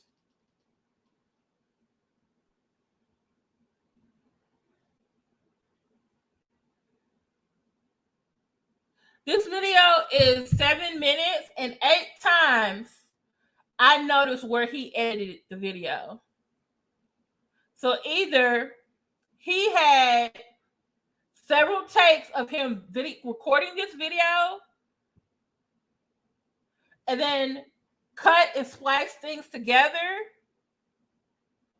to make one video, or the video was longer and they trimmed certain sections. Because I literally was able to catch when it went from, like, say 1 second he's like this, and then the next second he's like this, and it's like, wait a minute, nobody, and then it was a couple of times it was faded to black really quick, and I was like, wait a minute, did anyone else catch this, or is it just me? Now, I'm a content creator. I do editing of my videos. Now, sometimes I don't do very well with trimming and cutting and fading and all that kind of stuff, but I can tell by when he was doing it, I could tell that he was doing that. And I was like, wait a minute now. How sincere is this video you're telling us about? You kind of apologize. And to me, I feel like he gave more explanation about the foot fetish thing than he did about, but he kept saying, oh, I didn't say the stuff they said. Because I guess it was captions on the video, and the captions were saying the racist stuff, but he said he wasn't saying the racist stuff. So I'm gonna let y'all. This is the last thing we're gonna talk about tonight. I want y'all to see this because I have a problem with his explanation. Now, I'm gonna say this. I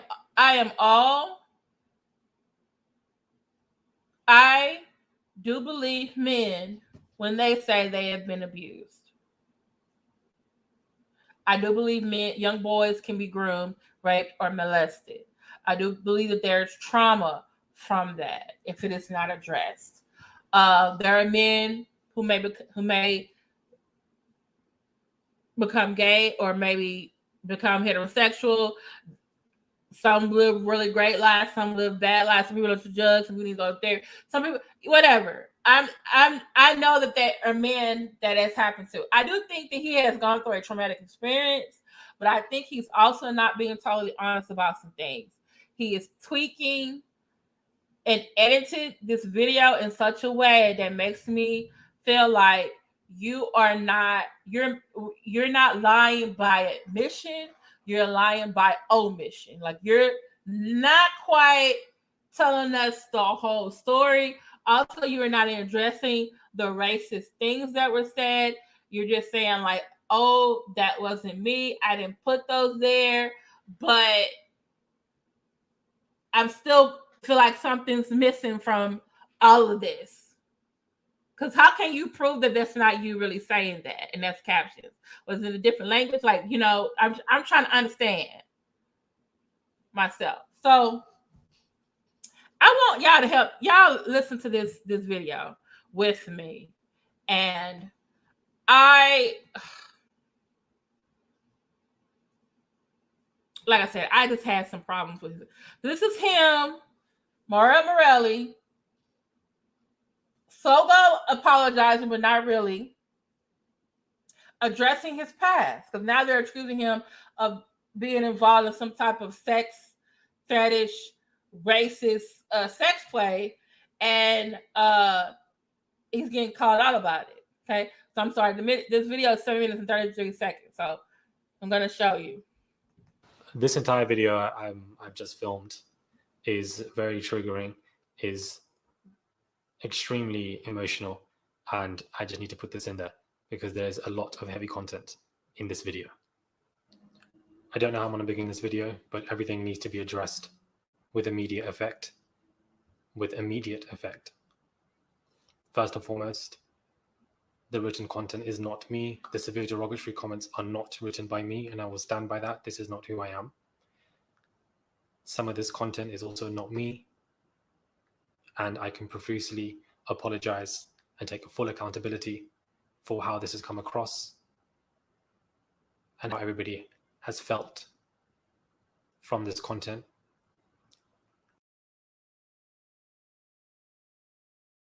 So I got a problem with this. Why are you apologizing for something you said that wasn't you saying it?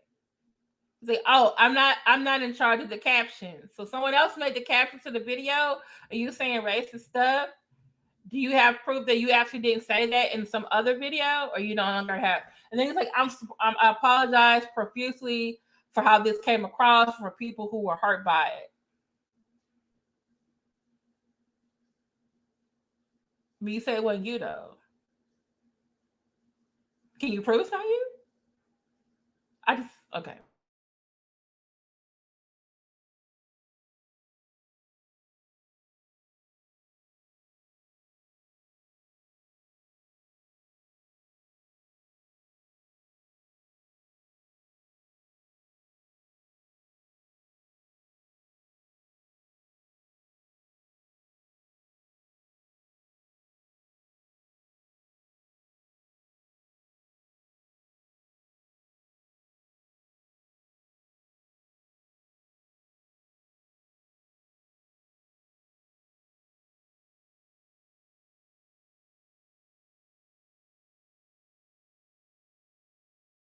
Some of this content is me, not now, not recently, in the last 5 years, 6 years, not any moment now.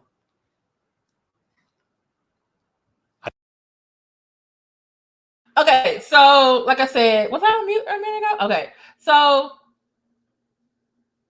you said this you haven't done any of that in the last 5 to 6 years. He's 26 years old. So that means somewhere between, he's going to mention age 14. So somewhere between age 14 and age 20, you was doing this? Okay, all right. Let's keep going. I don't know how I'm going to do this video. I don't know how I'm going to say all of this, but I'm just going to speak from the heart and just speak on the camera and just talk. These screenshots associated with these pictures, these vile racist verbiage that has been used is not written by me. This is not done by me in any capacity, and this needs to be made abundant. I noticed he said this. Not written by me, but you never said not said by me. Not acted out by me. Then who was it involving? Huh, Murad? Abundantly clear, with full force, immediately. All of this needs to be addressed. I did not write this stuff. People make their own captions. They mix it with their own pictures for their own satisfaction, their own desires, with their own fantasies, their own ideations, whatever they have, and they put it together for their own mental satisfaction, for whatever desire that they have as a person. Nobody actually knows about me because this channel is not about me. It's about reviewing content. That is what it's about. And in order to really actually discuss this properly and coherently for everybody, because that is what everybody deserves, a proper explanation and timeline of everything. And that is what I'm going to do now. Some of this information that I'm going to reveal, I did not want to reveal. But I had no choice now but to reveal this, because I need to reveal it, and it needs to come from my heart to everybody. When I was 14 years old, I was severely raped. Countless times. I was just a kid, man. I was severely raped.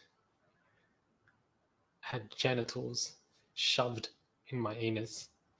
I had feet shoved in my mouth. And I can never get it out of my head. And it fucked me up. Relentlessly. Every other night. I couldn't escape it. It happened all the fucking time. I couldn't escape it. But no one knew. No one knew. Nobody knew. And I said to myself, I want to do whatever the fuck I need to do to get out of this place, or it's going to happen again to me. So I did just that. I developed these fetishes, this foot fetish. I developed it through what happened to me. And I needed to make money.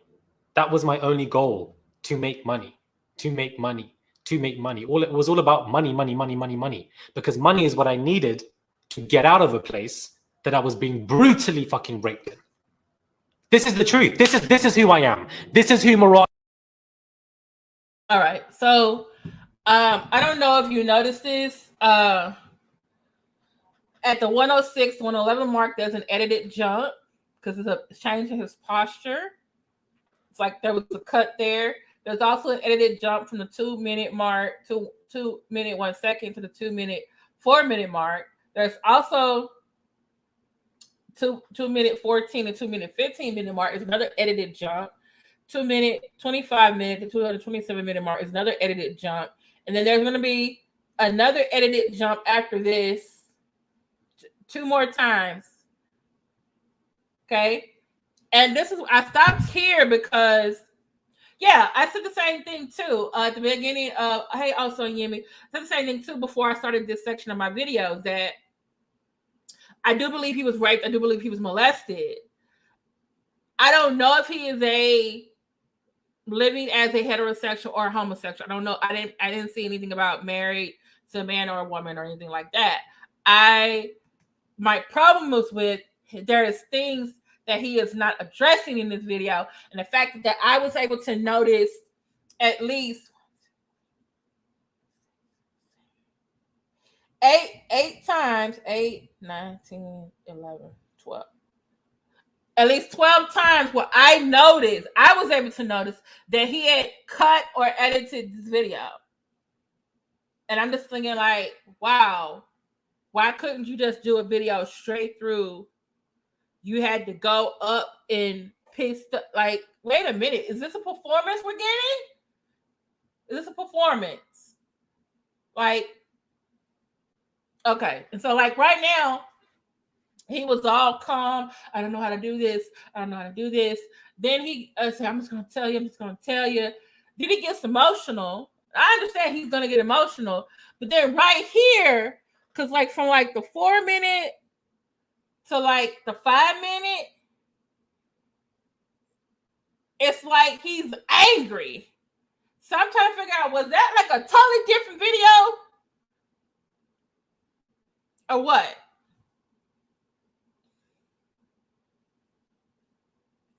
Okay, so you noticed that part too? Okay. Okay, so let's keep going, y'all. Morad Morelli is. And I'm saying it to you now, and I'm going to be transparent about every fucking little thing, because this is who I am. This is why everyone says to me, Morad, why are you so daily inconsistent? I'm not daily inconsistent because of I'm putting videos out. I'm daily inconsistent because I know I need to make fucking money. If I don't make that money, I'm going back to a place where I was fucking raped every single other day. Tearing me inside. Literally. Why is somebody doing this? Why does somebody act like this? This behavior that is being witnessed currently is not normal behavior. We can all agree. It comes from somewhere. Why has Murad gone into clinical psychology, cognitive neuroscience, psychology, to find out why the fuck I was a freak? That stupid degree to fucking help me find out why I'm such a freak, to get it out of my mind, and it never fucking worked.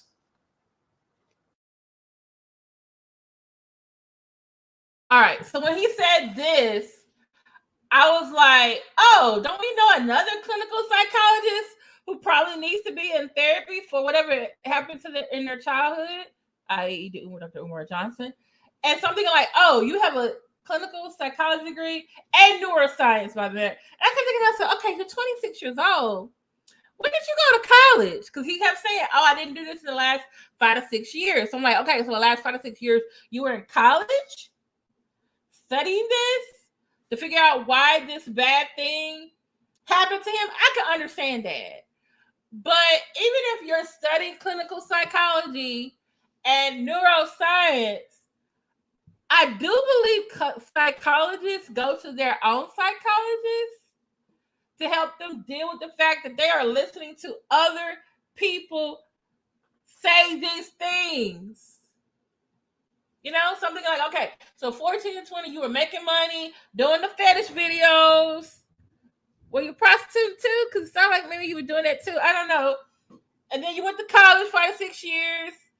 Then I guess you kept saying, I just found out why I was a freak. And I don't know if that was like what he was being told or how he really felt. But I'm just thinking like, none of them classes told you like, hey, I should go see my own therapist for this traumatic experience that I went through.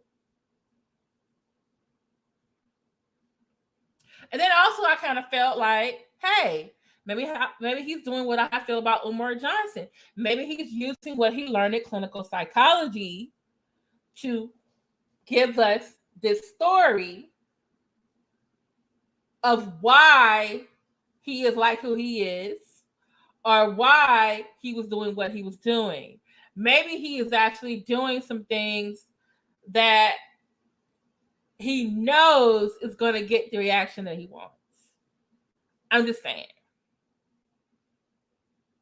Okay?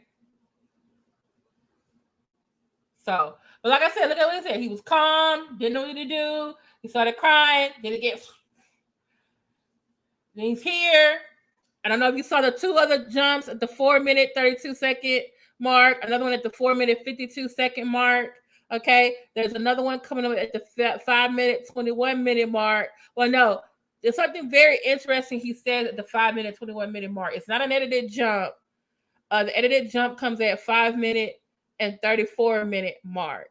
But I noticed what is he about to say next? I feel like he may have told on himself because it made no sense. Because I think he was trying to say that he was innocent, but to me, I feel like no. I think you're projecting. So let's go to this next part.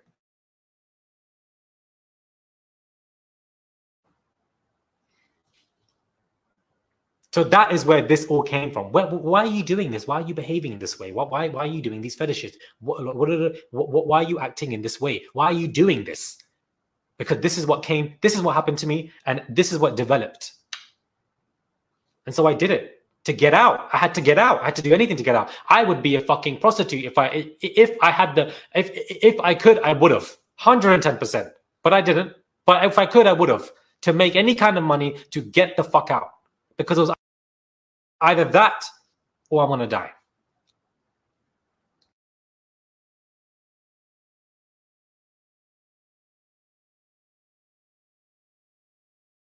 Thank you. He was doing race porn where they say derogatory things, racist derogatory things to the other person you're having sex with. Y'all are like slave and master type stuff.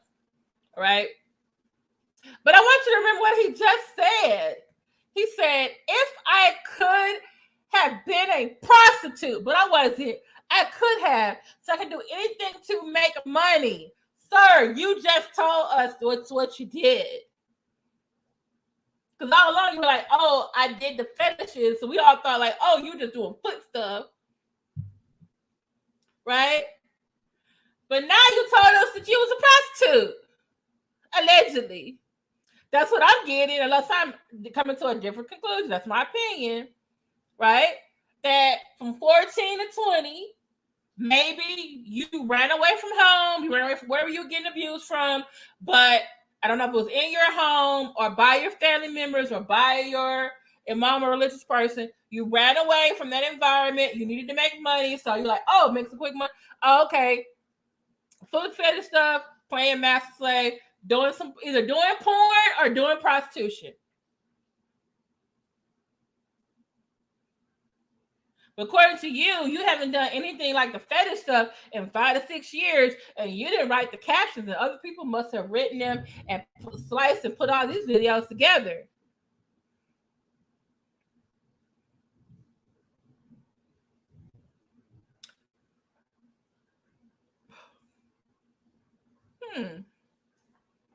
And I believe the videos, when I read the article, said it was an OnlyFans. How long has OnlyFans been out?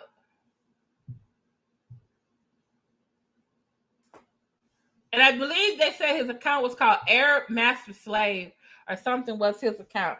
I'm sorry, y'all. My dog is, I know, boy, it's thunderstorm and rain again and he getting anxiety. So, see the type of movie that's him. Okay, you. It's okay. All right. So I'm just like, wait a minute. Some things. And my thing is this: you and Clinical, you still didn't think you wanted to know why this was happening. You ain't go to therapy. You got the money now from this doing this Love Island stuff. You can't go to therapy now. Yeah, he was playing master. It's like he got a big foot, y'all. Putting his whole foot in somebody's mouth.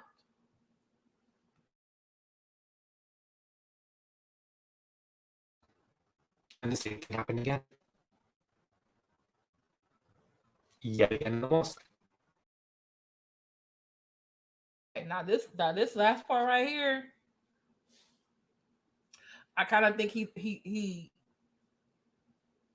because I was trying to figure out at the beginning where this all happened from, and I kept thinking like, was this his house? But then when he said it right here, it happened yet again in the mosque, and I was like, and I just remembered something from learning world history, also from my Muslim friends.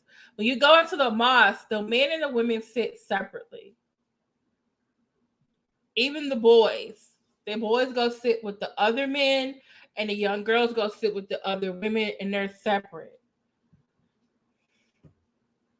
If there are mosques where they're all together, the men sit in the front and the women sit in the back.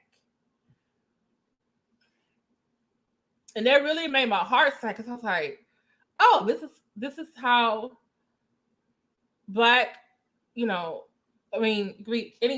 boys or girls in churches are abused by predators who are in the church.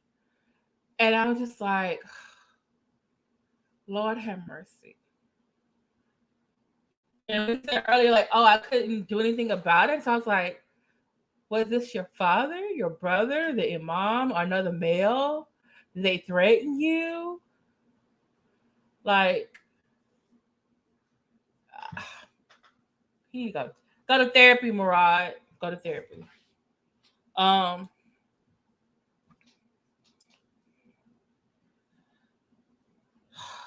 have mercy. Mercy on it. Okay, so here comes another.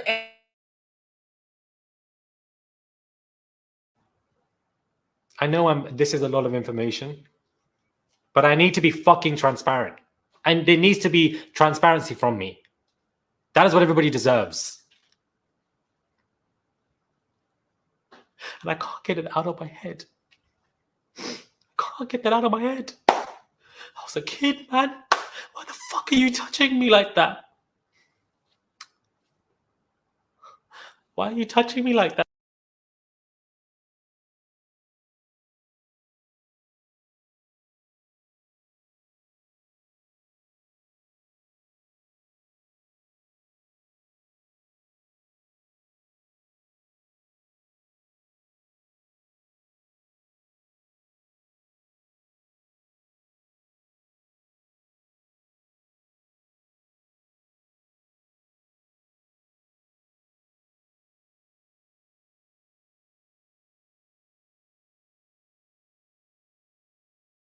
And it never fucking stopped. I was just a kid, man. I was just a kid, man. Inshallah, I'm praying to Allah that my life is taken. Okay? I pray tonight I'm gone. Okay, so when he says this, I was like, he says it for about 6 that he prays tonight that he dies and God's take him. So I don't know if that's the trauma getting back to him. Like I said, he needs therapy. That you're praying to God, Allah, that you want to die. But at the same time, I'm like, dude, are you trying to invoke sympathy? No, don't kill yourself. We love you. We work through it. We forgive you. Don't go. Like, is that what you're trying to get from us? Or is this a real, like, hey, I'm thinking about killing myself? And this, I don't know another way of telling y'all that I might hurt myself. So this is my last way of telling y'all I need help. mean, I don't know. I just, because him saying that, and I was with my friend, I would be reaching out to him like, dude, what do you mean you want to die? And I took mental health first aid, and one of the things they tell you to say, though, you have to be direct, like, hey, do you feel like, do you want to kill yourself? Do you want to commit suicide? You gotta be direct. It's not putting it in their head. You have to be direct, like, and that's when you're like, okay, do you want me to stay here while you call someone, or do you want them to call someone? Hey, living life to the fullest. Yeah, you need to go back about 10 minutes because I'm like breaking down this whole video. We're almost at the end. So, yeah, like you over here praying to Allah to take you. Like, I don't think the Lord, I don't know. I genuinely pray from my heart of hearts that my life is taken. Because I can't do this anymore. I know, nobody even knows this fucking shit. It's all daily and consistent, pretty shit.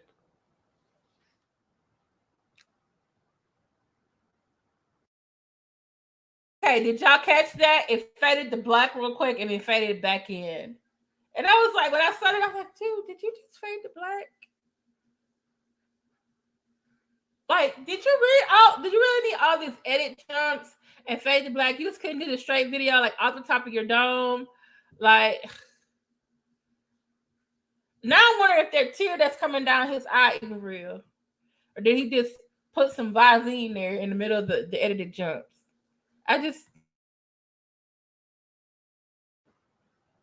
tried anything. I tried everything. Everything in my power. Everything in my power to get out. It needed to be addressed immediately, and I needed to inform of all the fuckery I went through, because that is a huge part of what happened. I appreciate everybody. Okay, so did you see that again? Another fade to black edited jump? Like, why? Like, video's almost done. Like, why did you? And it's like, okay, who's watched this very serious video, because the content is very heavy. And just to reiterate, the specific racist. So, like, these last 6 minutes, 6 seconds, he is going to say the same thing he said at the beginning, which makes me think, because you had all these edits, was that all in the same edit and you just put them at different points of your video? Because you didn't address none of that in the middle. You was like, I didn't put that out there. Hey, Gator Girl, I'm so glad you can make it. You're going to probably rewind, because I've been breaking down this video for the last 15 minutes. Because he's, yeah.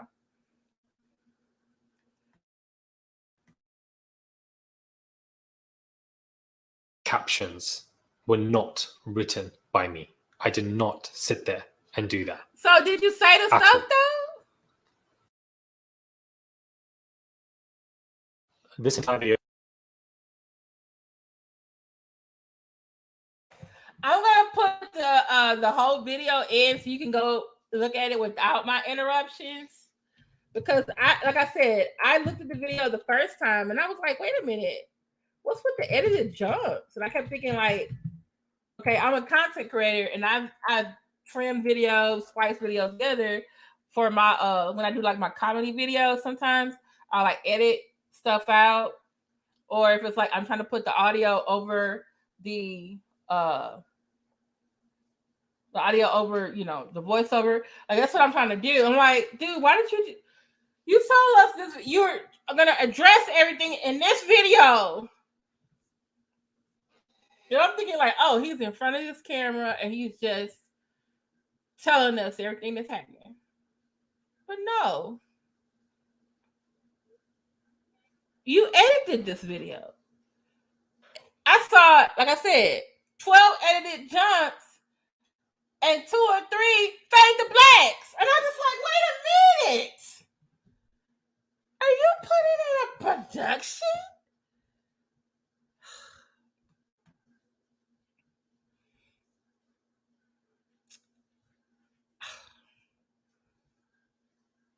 I don't know if I even want to see the original video. Someone probably has it out there. And see if that's really him. But I don't ever want to see nobody putting nobody's feet in their mouth. That's the thing.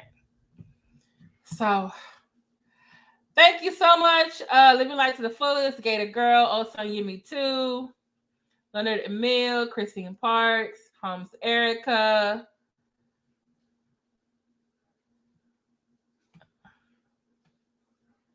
Lindsay, thank you so much for watching. Thank you to those who view in the bushes and the clouds. Those of you going to watch, be part of the replay gang, watch on the replay.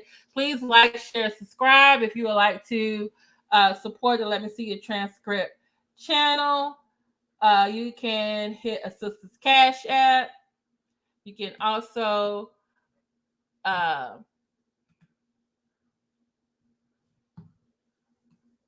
on. Buy me a cup of coffee. You also can join a membership. You can buy some merch. You can send a super chat. But if you can't do anything like that, can you please like, share, and subscribe? And if you see the commercial, can you watch the commercial? Because that does add to my AdSense. I get money from the AdSense for that. We got YouTube Premium. YouTube Premium money also comes towards my channel too. Okay, I appreciate it. Thank you so much for being here late night with me, because when I came home, I took a nap and then I woke up and then I was like, I want to go live to talk about these things. So, but thank you so much for being here. I appreciate it. Okay, I talked about some really great things. I talked about Angela Yee leaving the Breakfast Club. She's getting her own show. Serena Williams is going to retire or evolve from tennis. She wants to grow her family. She has her own Serena Williams Ventures. Okay. She wants to do other projects and things like that. I'm all for Black women, Black excellence. And I'm also rooting for Twinkie Clark getting her cash in the bag and another opportunity to witness, because Beyoncé sampled her song. And I think Bishop Wooten, I'm sorry, I feel like you said he was harsh. And for you to say that about the presiding bishop's sister-in-law, like, sir, you could have just called her up and had this discussion. You made it the point of your sermon, and I think you made some overgeneralizations about who's saved, who's going to hell, and who's making contract with the devil. I think that was too far. Also, I went into some other songs that were religious, but also had secular backgrounds. Elton John still standing, Paula S. Morton still standing. Then lastly, I went over Morad Morelli, and I put an article in here. I'll put it in here again because, like, last night, like, this guy was trending, and I didn't even know who he was. I was like, who is this dude? And I saw the Plaintiff Jane and Thais were talking about it, and I kept reading all these articles, and I said, let me find out who this guy is, what they're saying about him. Then I found his channel. And here was his 7-minute and 33-second clip about, I felt like, not Holmes Erica, I just felt like, dude, did you just clinical psychologize us and neuroscience us with this video? And all them edits in Fade to Black, I'm just like, dude, you couldn't just sit down at in front of your screen and just tell us for 7 minutes, 33 seconds, all the way through with no interruption. Because now I'm just trying to figure out how much of that was real. I do believe that he was raped. I do believe he was raped. I do believe when he said, it happened in the mosque. Because there are people, yeah. He addressed the fetish. Like, why is there a video of him doing a fetish? He did not really address the fact that, the stuff they said in the captions wasn't me. Well, what about the slave master stuff that they could see in the video? Was that you? And who put out those videos? Do you have other copies of videos that can show that wasn't you saying that stuff? Like, and then you apologize for how people felt and came across, but then at the same time, you said you didn't say those things. So I'm just like, well, what you apologize for? Like, ugh. Right. So, all right. So please check out most of them. Yeah, and I'm thinking he did, but and this is the thing. There are people from that Love Island who are black, and that's why he's saying what he said. And then he's saying, like, oh, I was raped and that's how I got these fetishes. Okay. And he was like, oh, that was 5 to 6 years ago. Like, okay, I'm not doing that stuff now. Okay, you're not doing that now. All right. Okay. You're like, oh, I didn't want to talk about it. Okay, it's in the past. It's traumatic. Are you in therapy? Can you go to? Okay, I do believe people can move from their past and be better people. Like, I follow these twins, and it came out a couple of years ago that their dad had made some racist jokes, and his wife is black and his children are biracial, and so he had to address them. And his daughters were very upset. They were like, why did you say those things?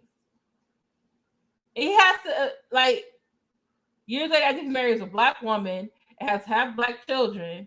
Now you have to talk to your own kids about it. And see, now y'all are telling me things like, oh, you used to follow him. He's a culture vulture from day one. Yeah. So he don't want the black friends upset. That's what I feel like. So, all right, y'all. Y'all have a good night and a great WTF Friday. Please email me. Here's my email address.